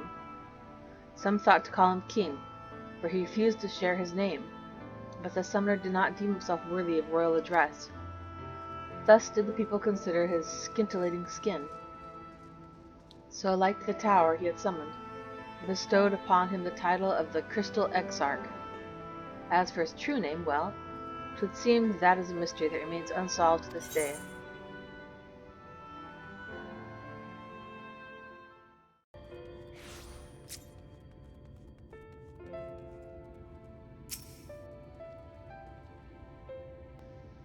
It's good to see you awake and alert, my friend. What's this about? You're not writing the Exarch's memoirs, are you? I'm not sure how much I can tell you, considering you avoid asking too many questions. Unspoken rule and all that. If anyone has fresh insights to share, then it'd be Captain Lena, I'd say. She lost her parents to an eater attack not long after she was born, and the Exarch saw to her upbringing. Outward appearances aside, those two are like grandfather and granddaughter. I imagine the news of his predicament hit her doubly hard. Not that our proud captain would ever let it show. If you do decide to talk to Lena, she'll be at her usual post at the Ascensor Gate.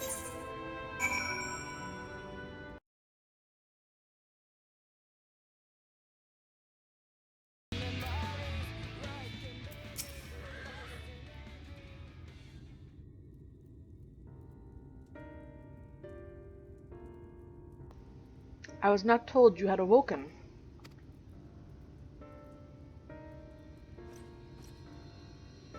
A welcome surprise. Now if only the Exarch had returned to us. He was taken by this rival of yours, was he not? Your companions mentioned they had an idea of where to find him, and so I bristled when they asked for patience.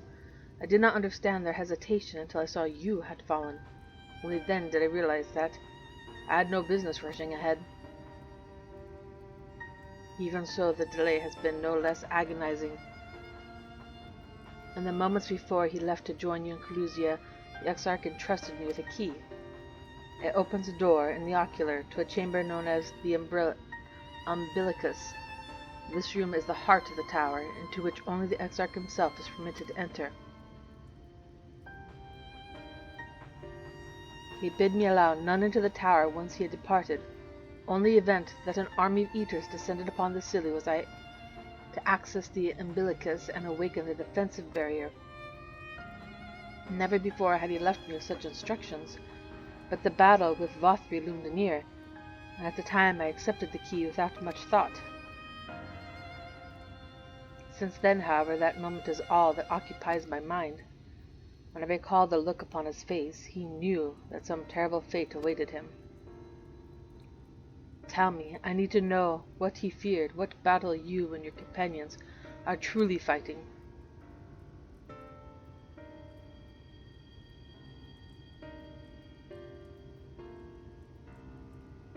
Forgive me. I trust in the Exarch, and I should not be voicing these doubts when he is not here to respond to them personally. But you have come to me with a question of your own, have you not? Ah, I see. I am not the only one who burns for answers. The time has come to open the tower's heart. Though we do not face an invasion of eaters, I suspect the city will be in far more danger if you do not gain the knowledge you seek.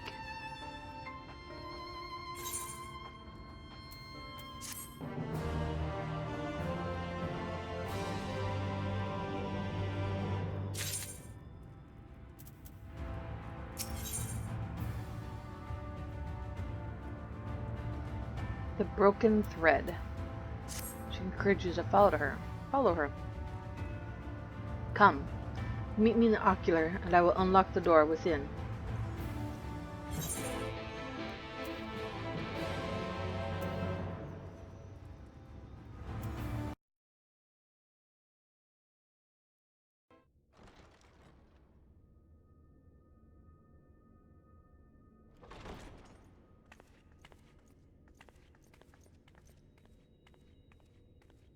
I have unlocked the door to the umbilicus. You are free to enter. Once you have what you require, I'll see it sealed once more. Until then, I will remain without.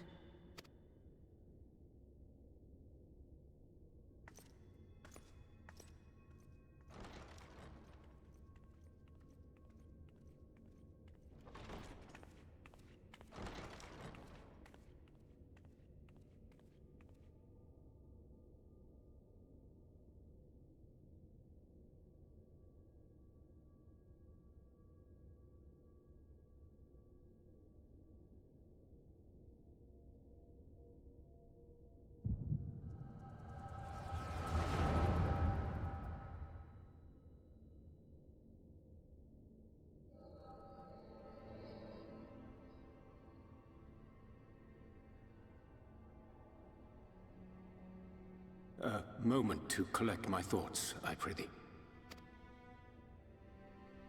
Thy true name is Grahatir, then? By thy claims, thou too art a native of the Source, though from an age beyond our own, when the 8th umbral calamity hath visited devastation upon our star. Thou hast, by subtle means, reached across the boundaries of time and space to unsow the seeds of catastrophe, ere its creeping vines drag our champion unto an early grave. In essence, yes. A difficult story to swallow, I am sure.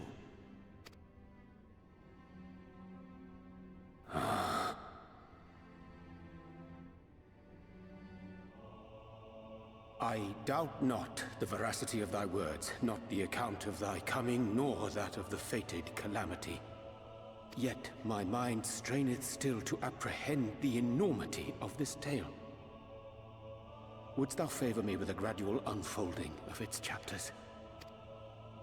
Certainly. But where to begin?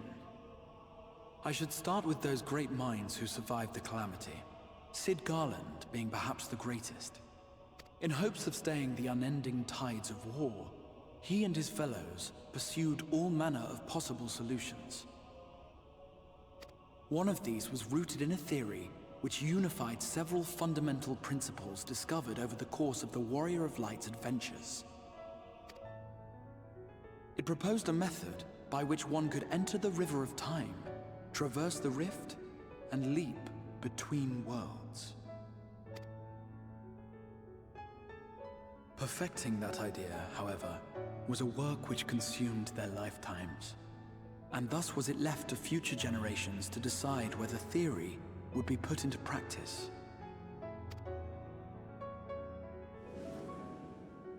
But all the while, the world continued to burn. Hope was a feeble outpost, beset on all sides by thievery and misery and murder. People cried out in despair, "There is no hope! We are finished! Mankind is finished!" Then others raised their voices in answer. Though we be beyond salvation, those who came before may yet be saved. We will forge a crossroads and pave the way for a different future. By the wisdom of our forebears, we will prevent this calamity from ever having come to pass.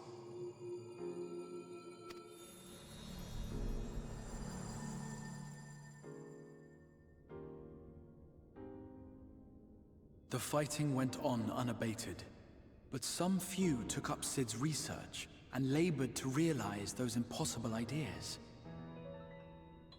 After 2 centuries of labor, their descendants finally succeeded in awakening the Crystal Tower, an integral part of the process, and, in doing so, roused its caretaker, me.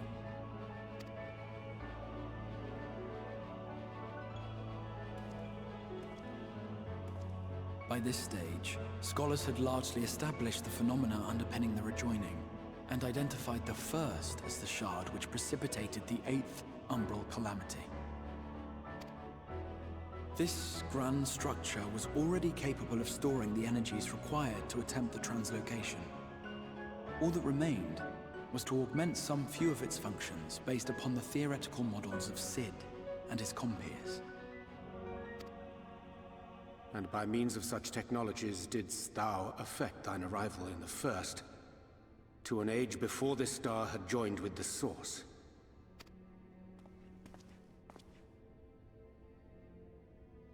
Some while before, as it turned out. 'Tis all but impossible to predict how time will flow between one world and the next, and we missed our mark by almost an entire century. But this only worked in our favor. The Sin Eaters could not be defeated without the blessing of light, and summoning the only woman who might stand a chance against them would require decades of preparation.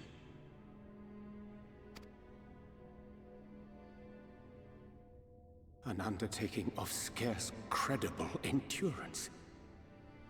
That thou hast kept thy plan from falling into disarray these many years bordereth on the miraculous.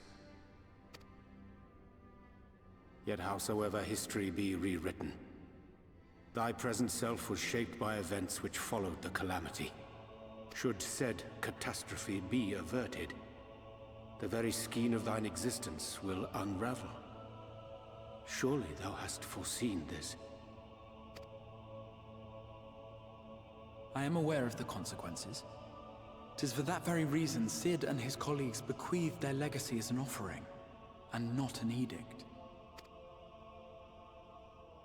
To give all of oneself for the happiness of others, and with no promise of reward. 'Tis a hard thing to ask. Harder still for those condemned to survive in a world which pitted brother against brother. Indeed, you are right to call the execution of this plan miraculous, though the force which held it together was nothing so inexplicable. It was her. The warrior of light has been our unbroken thread.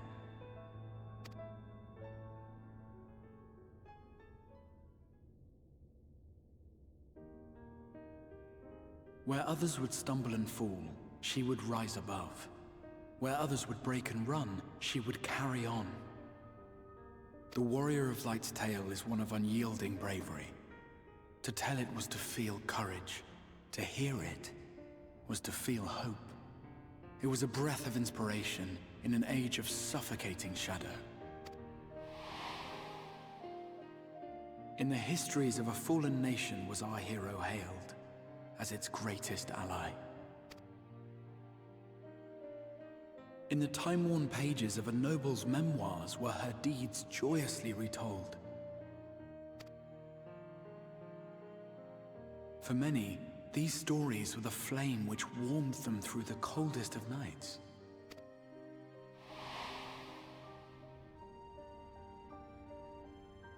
And so it should come as little surprise that the plan found no shortage of volunteers, concerning as it did the Warrior of Light herself.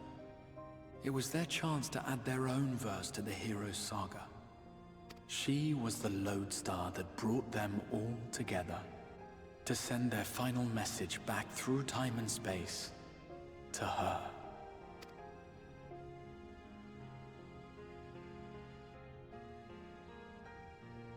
The light of your legacy was our torch in the darkness. Burn bright again and live.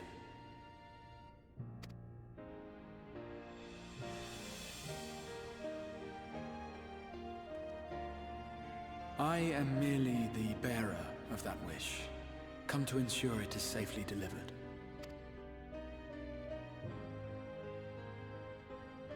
Wherefore sharest thou this burden with me and no other? What wouldst thou have me say?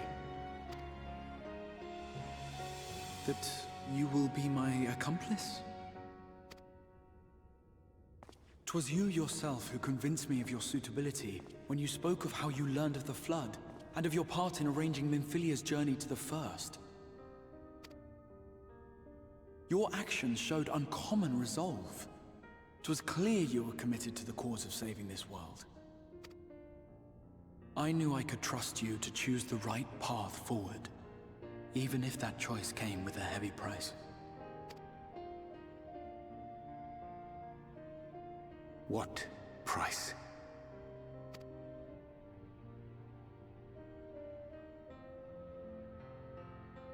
When all is said and done, and the last of the Light Wardens lies slain, I will absorb their corrupted ether, and then I will die.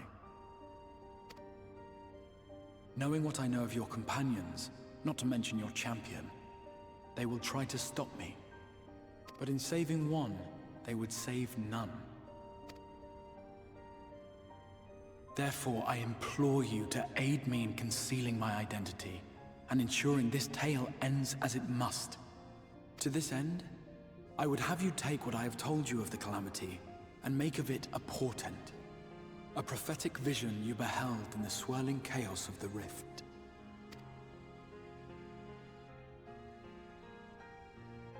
Is this truly thy wish?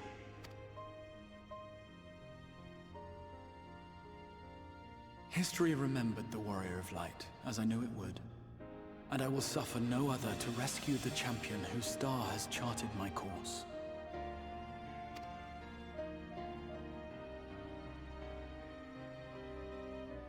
I will see this tale to a happy end, my friend.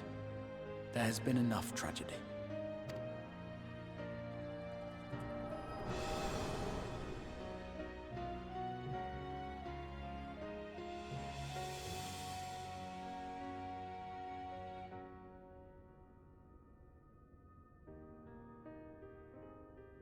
Careful now. If you lose control again, the light could claim you for good. Although it's probably only a matter of time before you succumb to the change in any case.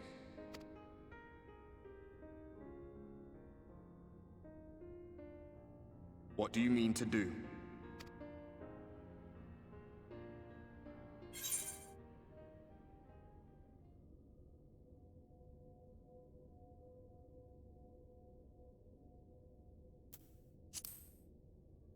I'm gonna hunt down Emmett.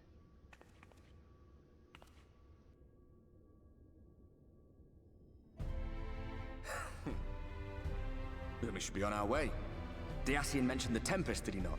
That's the stormy seas around Calusia to you. His lair must be down there somewhere, hidden beneath the waves.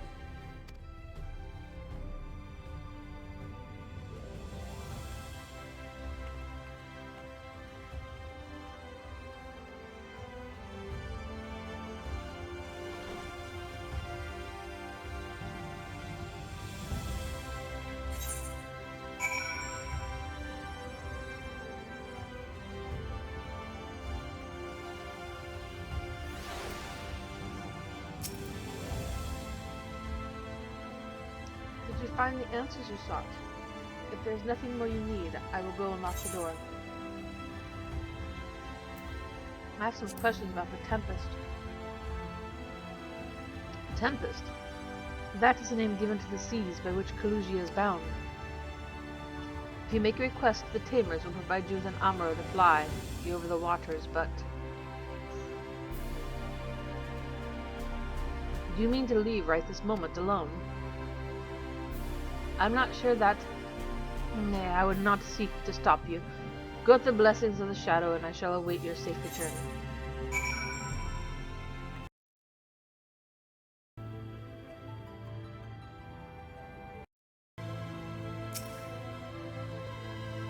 We require an amuro. Just a moment, and I shall sell our swiftest beast to fly you to the island.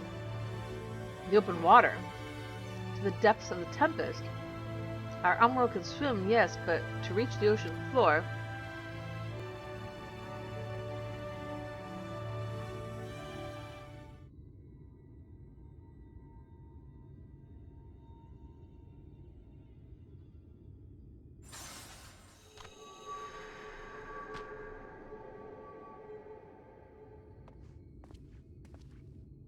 Ah, we have found thee.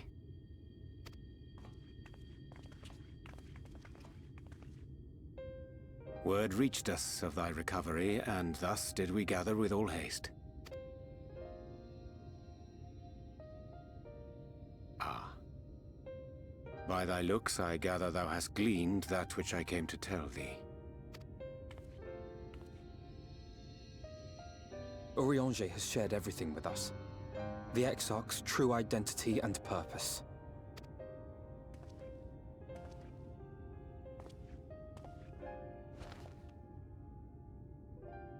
I offer no excuses.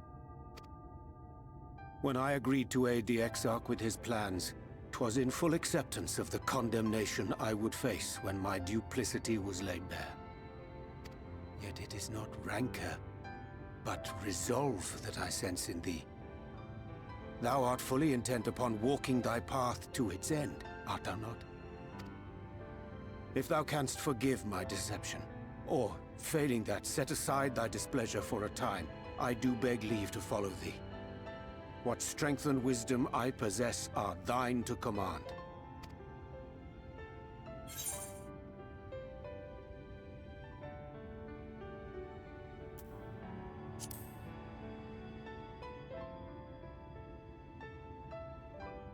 I understand the precarious nature of thy condition. Nonetheless, it is my wish to remain at thy side for as long as I am able.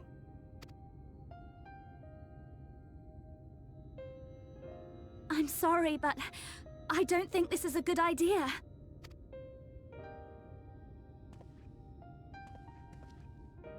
Leaving the Crystarium, I mean, with or without Urianche. What I did for you won't last forever. There's no telling when the light will break free again. Please, you must stay here. At least for a little while longer. We will find a way to cure this, I promise you. How can you make promises?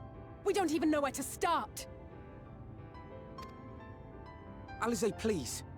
You know Reen was only trying to help. Of course I know! I know only too well! But making promises you have no way of keeping is not a kindness. It's a lie. Plain and simple. We've all searched high and low for an answer, and every one of us came back empty-handed. I am not about to stand in her way now. Not after failing her in her hour of need. No, the least we can do is...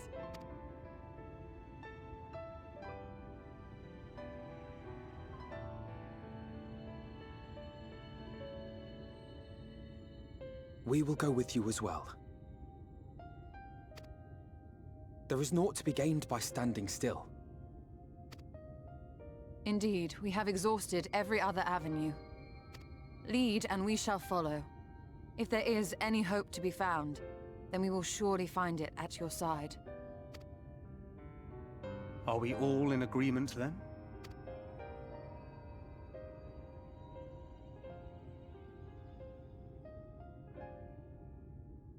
Is there aught we can do to help?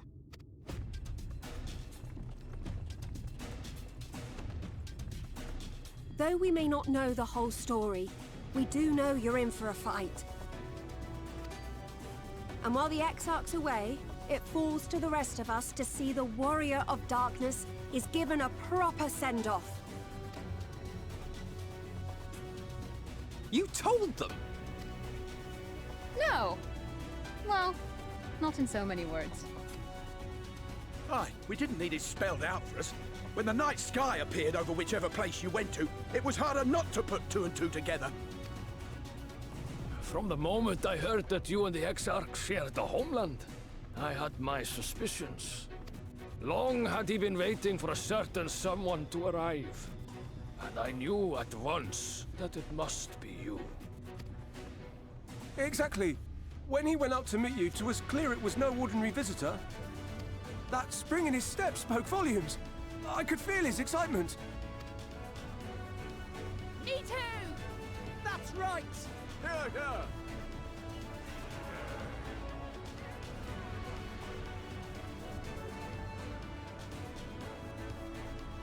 We do not fully understand where you or the Exarch hail from, or why you've all done so much to protect us.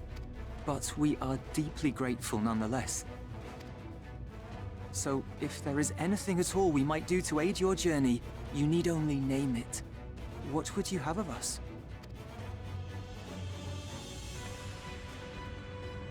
You might have invited them to join us, where there are not so many. But come, they are waiting. What is your will, O Warrior of Darkness?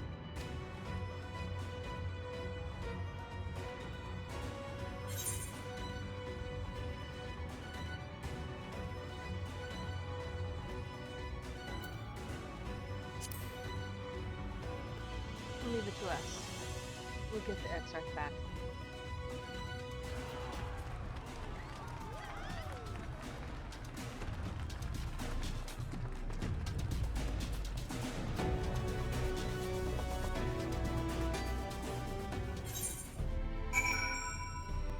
That actually kind of made me want to cry. I just planned to commandeer an Amaro for that journey to the open sea. I fear the following dive down into Emmett Selk's underwater abode would drain even thy legendary stamina. Thus, during thy convalescence, we consider the most efficacious method for reaching the depths of the Tempest, and I believe we arrived at an elegant solution. Yet ere we discuss this step, I suggest thou dost conclude such pressing business as remains to thee in the Crystarium. Once the sea closeth above our heads, we are unlikely to surface again until our grand deed is done.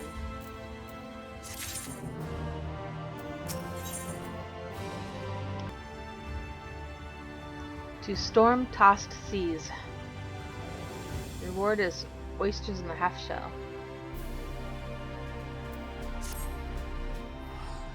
Thine affairs are in order, then I shall unfold to thee my proposal. Our destination is the ocean floor, yet our goal is not simply to arrive there. Nay, we must needs have the means to breathe and fight freely. Thus would I petition the aid of one of the Fae, a being with whom I have yet to meet face to face.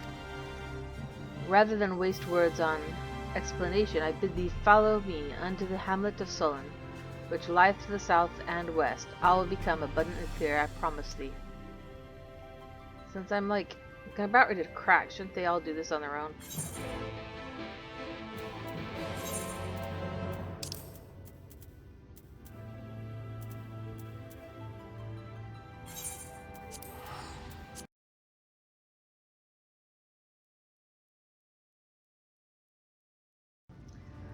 There, to the west, canst thou discern the hump of an isle rising above the water? Oh. That foliage-covered mass hideth the key to our safe descent. Swim close, and plunge thee beneath the surface. Thou shalt soon divine the reason for mine insistence. Though it be much to my shame, I can but flail and flounder where thou mayest glide as a fish. I shall board a boat to the island, and spare one and all the spectacle of mine inept strokes.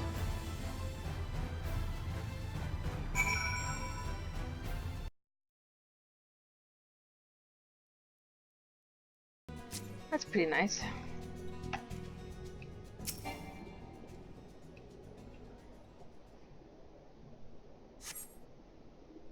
Two curved slabs of rock seem squeezed together here, giving the impression of a giant stone island. Oh. Boy. I guess I can't get any further out. This is a giant person?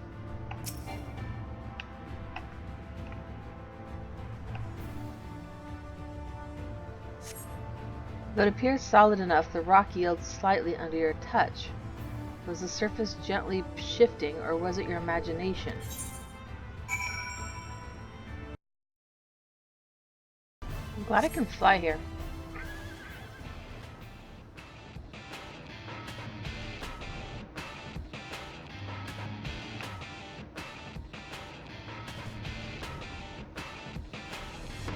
You would definitely need to learn how to, well, you would probably need to learn how to fly here.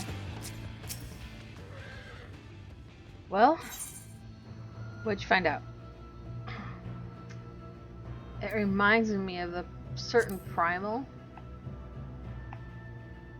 Most perceptive, according to the lore of the Pixies, we are, even now, perched upon the back of an ancient Fey entity. Its name is Bismarck. Aye, the self-same title of which we know the great feathered whale, revered by the Vanu Vanu of the Source. I would enlist its aid to bear us into the deep, and thence banish the water with an airy sphere, alike in form to the domes which do shelter the hamlets beneath the ruby sea. Within its compass we may move unencumbered, and defend ourselves when the hour of battle cometh, as it most surely shall. Now I must needs ask for silence while I make my supplication.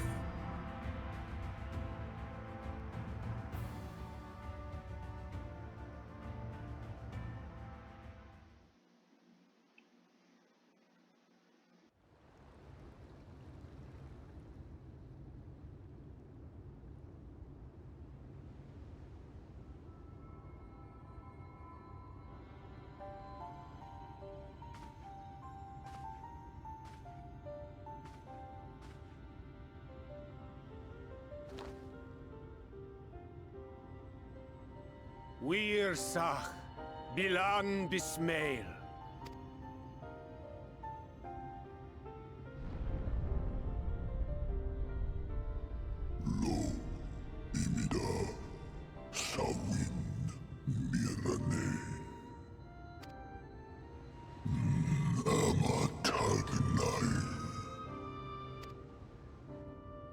Fallen si lor wislan, ada si alinal.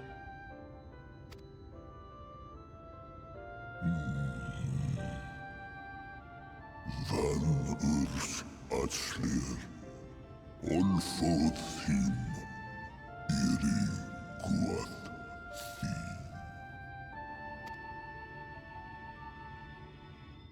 Oh dear. I don't need to speak Fae to know that didn't go well.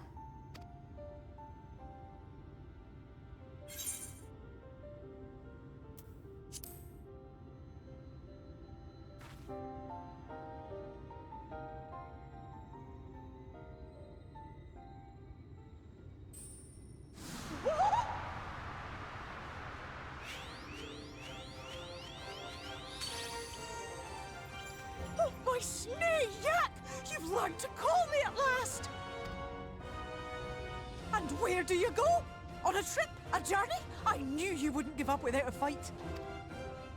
Oh, my precious mortal, I shall help you in any way I can.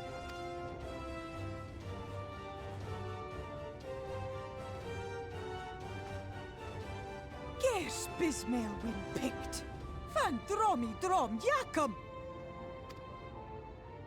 Van red rithye.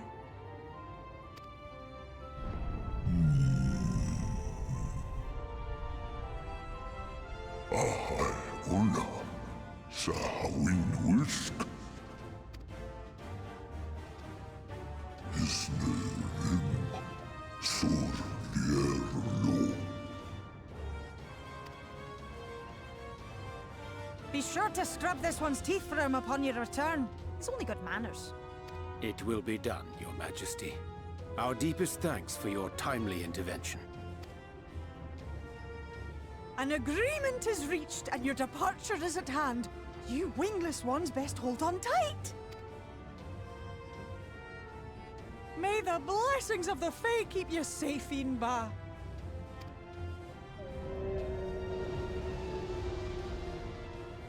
Lo fallo ruis.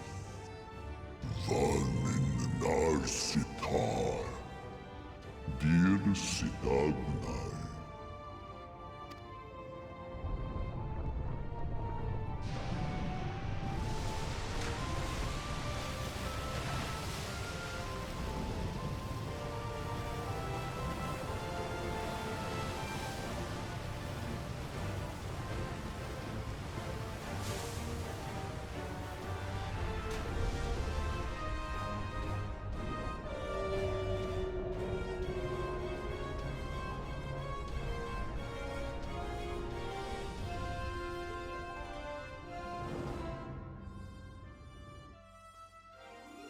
That's gotta be tripping out the locals. I didn't know Bismarck was a Fae.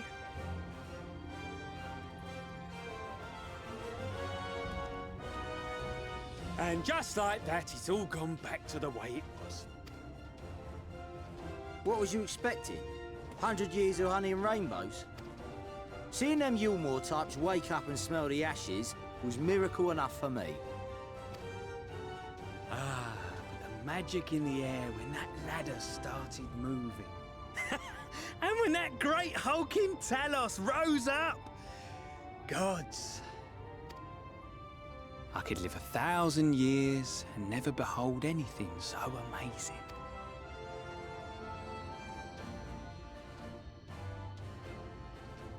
What the? Do you see that?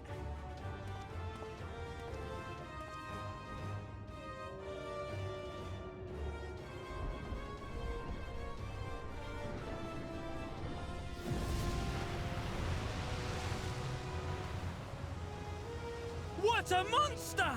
Where did it even come from?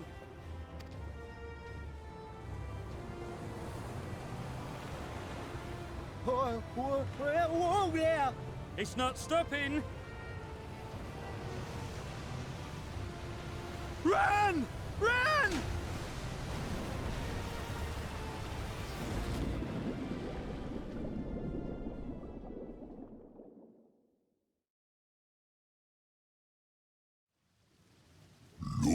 Vanana Anna Tilden Sidok Iri Halmsi Thunne Aktma Thonyasni Tagnai.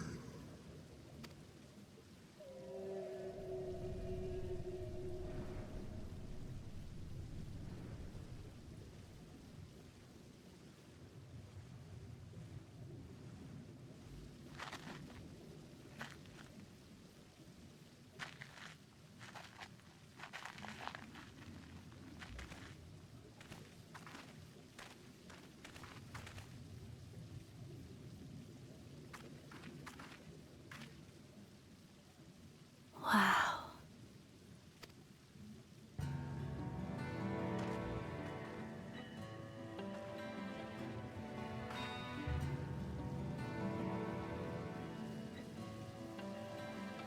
The breath of Bismarck.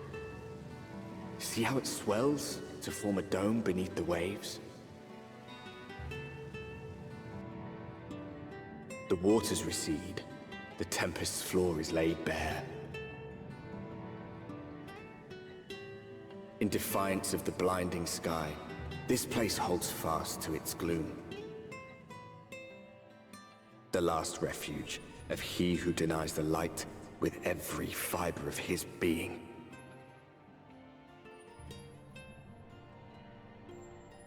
You stand at the precipice, hero. Journey unto the heart of darkness. Finish it.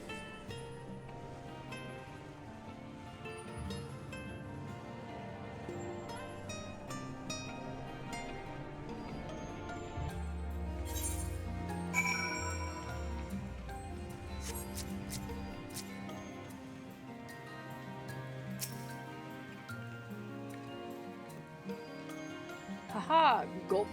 Full glad am I that Bismarck was true to his word. We are arrived in the tempest, safe and dry. 'Tis here that we shall find the lair of Immaculate, and I believe the imprisoned Exarch as well. For an Asine alone, it is of course a trifling matter to flee unto the rift, yet I suspect such travel is nigh impossible with a mortal in one's custody. Nay, he would not sooner risk his prize when the Exarch's very body serveth as the key to the Crystal Tower and its powers of temporal transportation. Thus am I all but certain that this underwater realm harboureth our friend and enemy both. We have but to find them.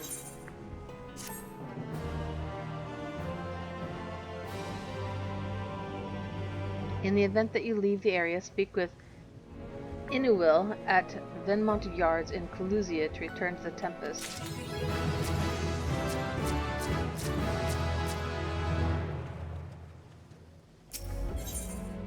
I was gonna say if this was level 80, that would have been ironic. Waiting in the depths. Thancred casts his gaze across the waterless expanse before you. Now, as for where we should begin looking, I rather doubt M itself will be sitting around in the open. I propose we follow the slope downwards towards the deeper trenches and keep an eye out for rock formations large enough to house a stronghold. This is a really big air bubble then. Let's be off then, but watch your footing. The ground is still wet and like to be slippery. That's squishy.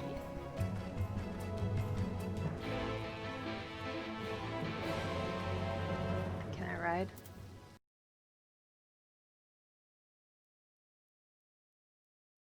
It's funny, I ironically summoned Leviathan Water Horse under here. Andu Youth, what are you doing here? Oh, you're a fish. Hey, Sahagin. Hondo? I mean?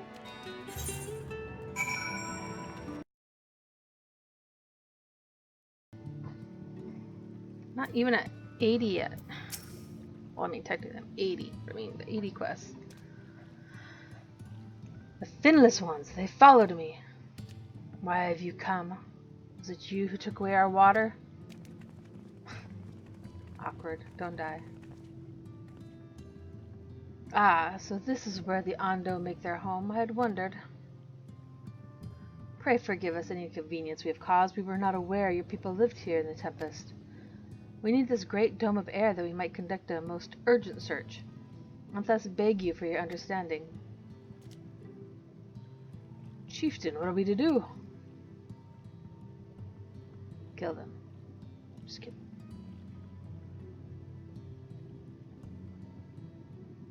Are you emissaries of the Ancient Ones? Sure. Mysteries have stirred. We have seen the illuminated land shining through the gloom of the abyss. If you are the emissaries, the chosen, I bid you welcome. If you are not, I bid you leave.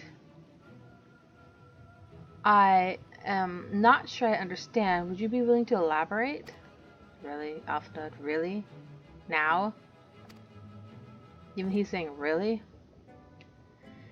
It would seem not. I suggest we withdraw for the moment.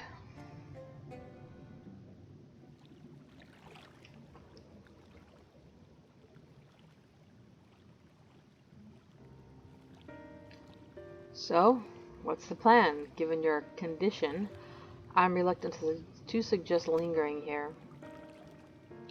That said, our presently meandering search would proceed far more swiftly if we could call upon the Ondo's local knowledge. Yes, I'd like to know more about this illuminated land the chieftain spoke of. Could it be Emmett Selk's stronghold, do you suppose? Perhaps he lit the lanterns upon his return. We cannot dismiss the possibility, but if these Ondo refuse to speak with us... Do you remember my first scheme for entering Yulmore? How I had planned to ingratiate myself by offering lucrative trading opportunities with the Ondo? The individual I dealt with was reticent in the manner and curious in custom, but we were able to reach an agreement nonetheless. I believe that with the right approach we could build a similar relationship here. What kind of approach did you have in mind? That chieftain fellow didn't leave us many options. If we are to tread the swiftest course, then we must needs locate its beginning. 'Tis plain, our all too dramatic arrival hath thrown this settlement into confusion. Were we to solve such problems as we have caused, and assure our hosts thereby that our purpose here is not inimical to them, they may yet prove amenable to reason. I smell chores, but very well, if it be done quickly. What do you think? I've nothing better to offer, but I do worry. What will happen if the Ondo's tale end up leading us to a dead end? I cannot say for certain, but I sense this tribe has a deeper connection to the Ascians than first meets the eye. It warrants further investigation. Thus, I cast my vote in favor of aiding the settlement for the time being.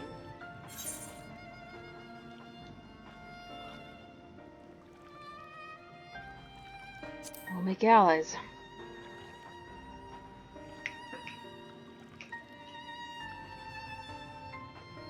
Then it is settled, Ishtola. Pray proceed with your investigations. The rest of us will see about fostering some goodwill.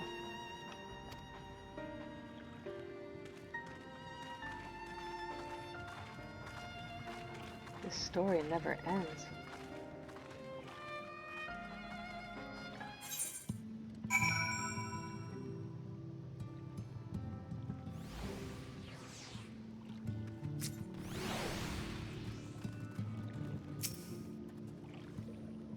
You won't believe who I just bumped into. This was Pasha's Uan, the very fellow I did business with prior to our ill-fated stay in Yulmore. I waited and you did not come. Then the mist still came, but his visits did not continue. I am truly sorry, Pasha's Owen. Things did not proceed as planned. Is there aught we can do for you by any way of an apology? Perhaps. Where the dry return, A cavern to the north is home to giant crabs. We do not fear the crab, for we are the swifter swimmers. But now there is no water. We run, and they scuttle close behind, snipping and snapping with their claws. There are too many of them. Too many. Ah, I believe I can be of assistance there. And what of you? If you've not found a task, you are most welcome to join me. Indeed, I should appreciate the company. Where the Dry Return has a rather ominous ring to it. You have the Chocobo butt in your face.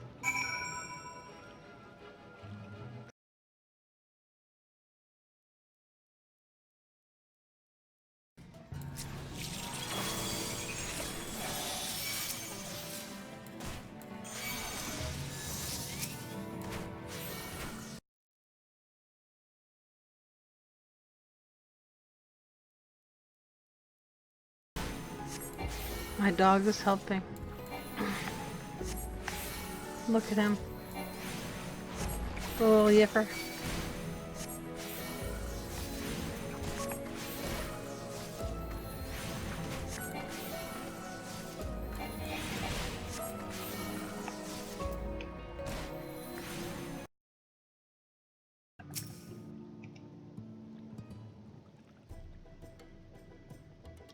You could crack their shells? You must be stronger than you look.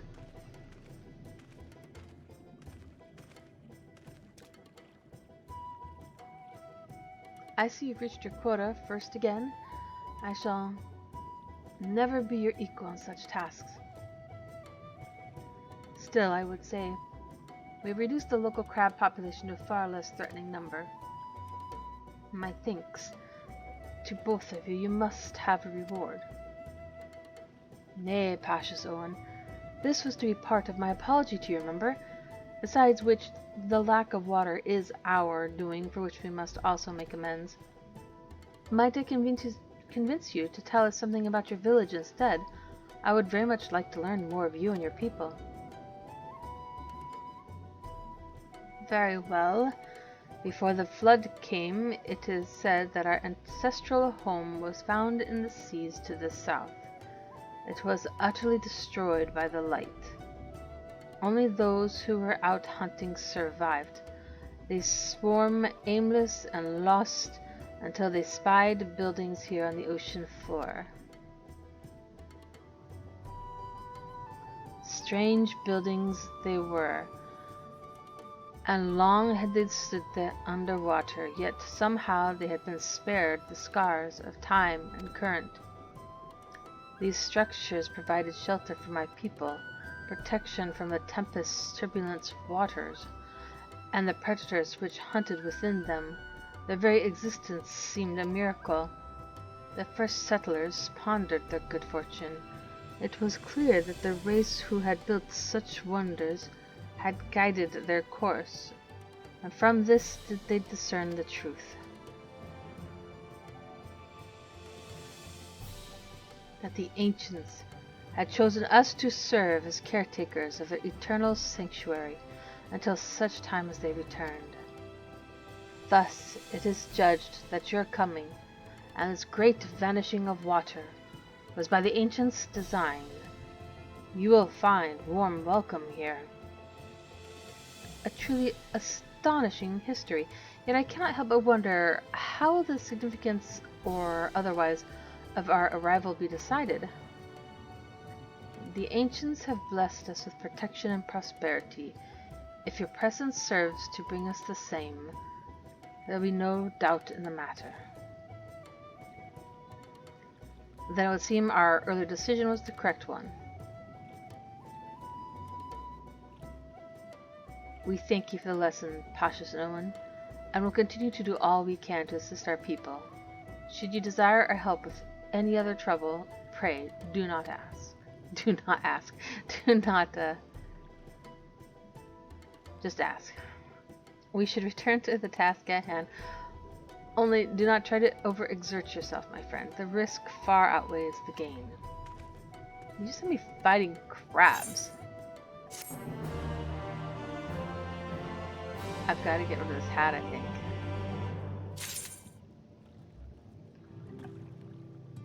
think it's too much. Maybe. I'll think about it. Hi, Ishtola. City of Ancients. So, have you learned aught of note? Fascinating. And precisely the sort of information I was hoping to hear. In fact, if you have a moment, I'd like to borrow your eyes to confirm a theory I've been working on. Come.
Now, there are two tasks I would have you perform. The first requires you to inspect the buildings which surround the Ondo settlement and note their most distinctive characteristics. For the second, I wish you to use this knife to take scrapings from one of the remnant walls. Pray, be as thorough as you can. I shall be waiting here for the rest of your investigations.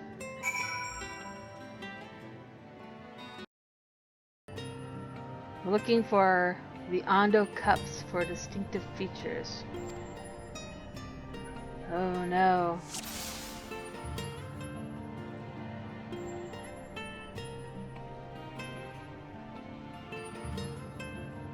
Is that what you want, this bug? Larva? The Cleon larva floats aimlessly, a forlorn look on its face. It seems harmless enough. Aww. I would make that my avatar. Oops. I did not click that.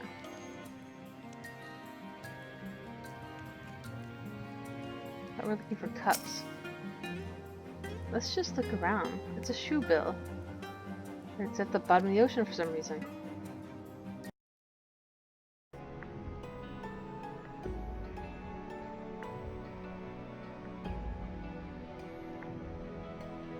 That's a window. Left click. The tall, slender towers feature many elaborate windows, the likes of which you have seen nowhere else.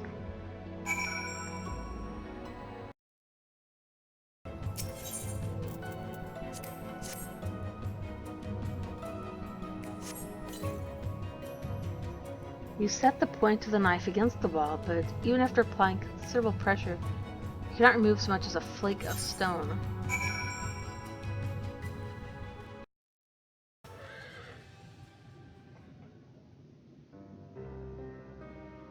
And what have you discovered? It's hard as hell. And there's like a bird over there that shouldn't be here. Yes, I would agree that the windows are most distinctive. 'Twould seem that structures appear the same to both your sight and mine. And you say you could not so much as scratch the wall, even with all your might under the blade?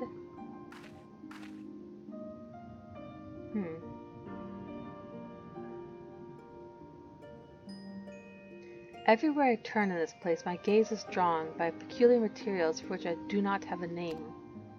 The buildings I had you investigate are prime examples. They may appear to be constructed of ordinary stone, but I assure you it is nothing of the sort. If pressed, I would describe the substance as a composite of several mineral properties blended to create a material of unparalleled durability. Even the Ronkan Empire, once the greatest power in Norvrent, produced nothing which compares to this level of perfection. But if not the Ronka, then who? Who were these ancients the Ondo claim as the architects of their sanctuary? I suspect our answer lies with the reason Amet Selk withdrew here to the Tempest. He may simply have wished to retreat somewhere where mere mortals would struggle to reach, but there are many such remote locations. Why here specifically? Emmett Selk is devoted to his role, and thus we might assume his choice of stronghold somehow serves the Ascian agenda. Or, mayhap, 'tis a place more dear to him than any other.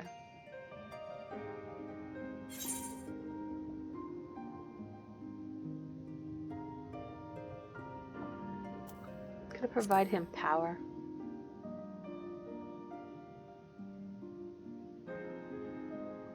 That was my first thought as well, yet no matter how superior the materials, a ruin is just a ruin. It is not that would decide a battle's outcome. Which brings us to my second theory, that he has some other, more personal connection to the site. What if these structures are remnants of a time before history, of a star that was yet whole and unbroken? Such traces in the source would have been obliterated by the succession of umbral calamities, but here in the first, they might have remained untouched for millennia.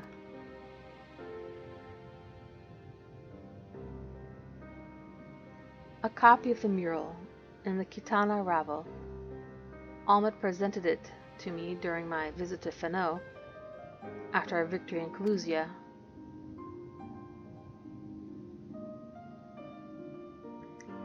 Here, in the first scene, by Emmett Selk's own words, it depicts a city of eons past and the disaster which befell it.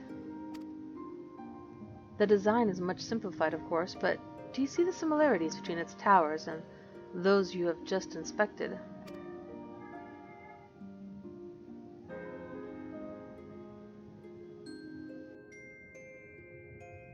We are close to the truth, I feel. Let us search the surrounds for another tower, one which matches the picture near enough to remove all doubt. From what I've seen, not more than sand and more sand lies to the east, and the south held no such structures. I suggest we try our luck further to the northwest.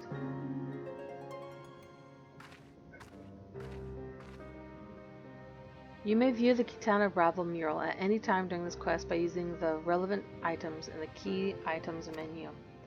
The quest destination will not be displayed on the map. You must search for a structure which resembles the buildings in the mural, then inspect it from the survey point. The survey point will be found nearby in a location which allows a full view of the structure.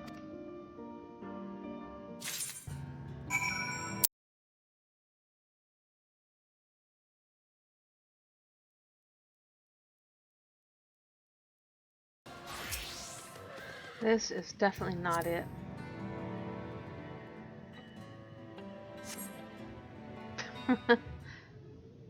Okay, maybe it is.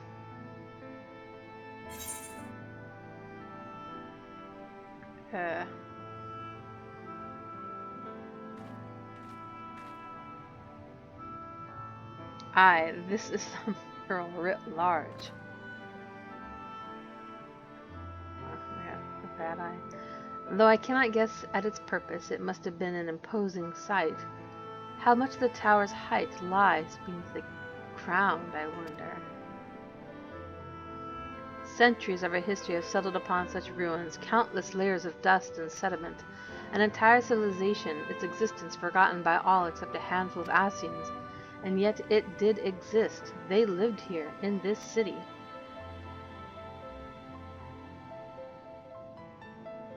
But let us focus on what we've learned thus far. The Ondo chieftain spoke of mysteries stirring, of a land illuminated.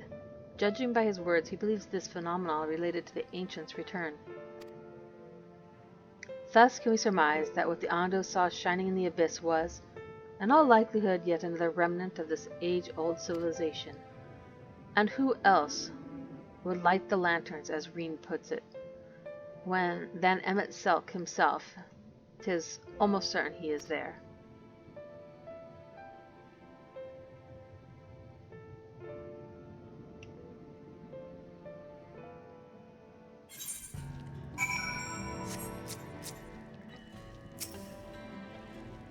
But if we are to find this stronghold in a timely manner, it seems gaining the Ondo's trust remains our swiftest path forward. I only hope our deeds are enough to bring them over.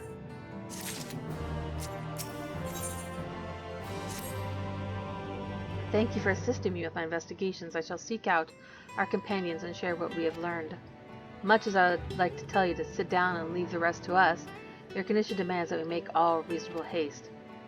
If you're not to worry, it may be useful to speak with Pasha's Owen again and ask if there's aught else he is willing to divulge.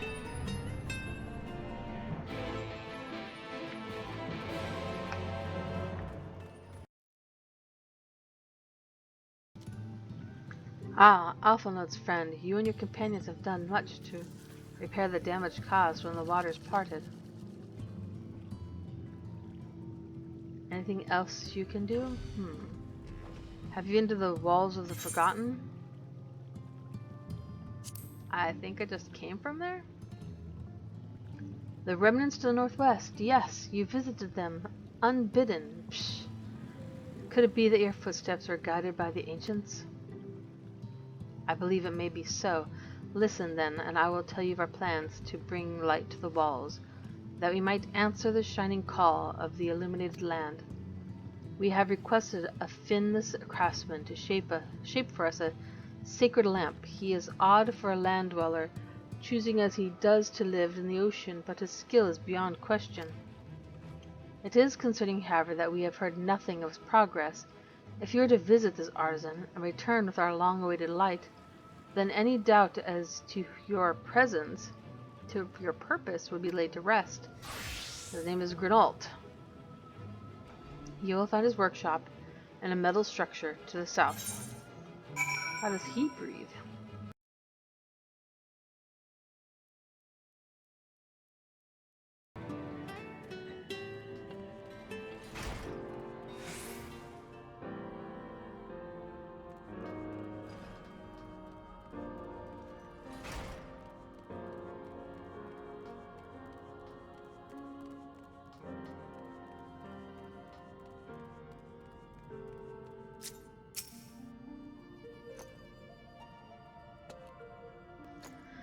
It's just great, that is. Me mind's playing tricks on me now. Look, Grinault, someone's come to visit you at the bottom of the bleeding ocean. Or might be as you're a ghost, eh? Go on, foul shade, feast yourself on me rotten soul. I've got no use for it. A craftsman. What can't craft is more pointless than a sea slug with a dome and hammer. And that's an insult to bloody sea slugs.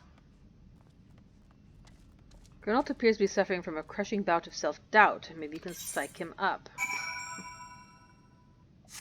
Okay. Yeah, I know.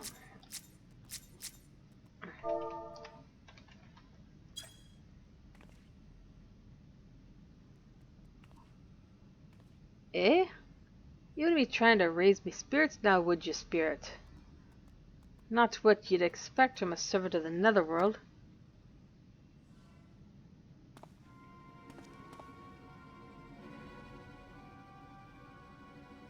Still topless, under the sea, even though you're not hammering nothing.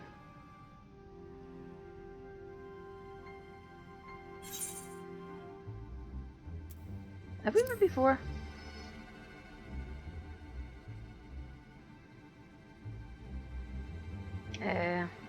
Might be as we cross paths back in the Crystarium, but I don't reckon we've been formally introduced. Name's Grinault, and this here is meant to be me underwater sanctuary, a place where I can give myself over to me work, far from the distractions of the outside world. And yet, here we stand. Now what's so damned important that you dive all the way down to bottom of the bleeding tempest to bother me? You kinda sounded lonely, actually. I don't know why you're being a jerk. Granted, I just walked in here without knocking. Ah, the Ondo's lamp. God's curse me empty head, I have not so much as made a start.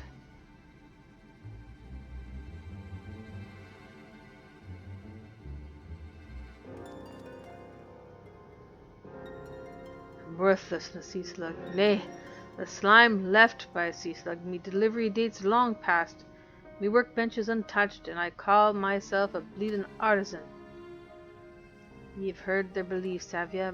Bringing light to them's ruins be like an act of deep religious and cultural significance. And it was my privilege as a craftsman to be tasked with providing a ritual instrument worthy of the occasion. But just can't bloody well, gah! Me mind's a bleeding blank. It's like I've pissed away my last drop of. Tell me, you've got something to show me, something as'll give me a muse right good kick up the arse.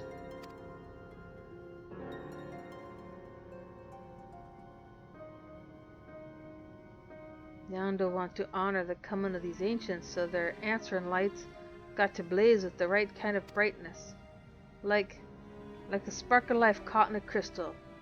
But just being sparkly is not enough. It's got to dance with joy and sorrow and a sense of hardship endured. You know what I mean? Gernald seeks a particular kind of inspiration, the kind that crystallizes only at the culmination of a long and tragic tale. Complete any of the role quest lines available at the Wandering Stairs and the Crystarium, then return to Gernald once more. Which I did. It's no good. I need something special to light a fire under me piss-sodden imagination. Like the sparkle I've caught in a crystal. But just being sparkly is not enough. I already read this.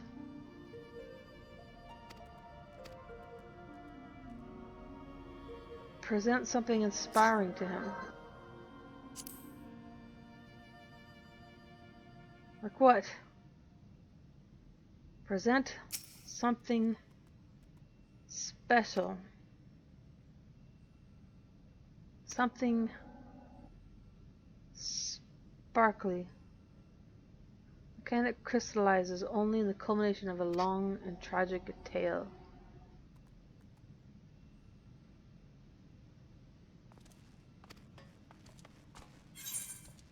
But fine. Fine. Fine. The frick is... I just took a whale here by a fae, and you want me to go back home.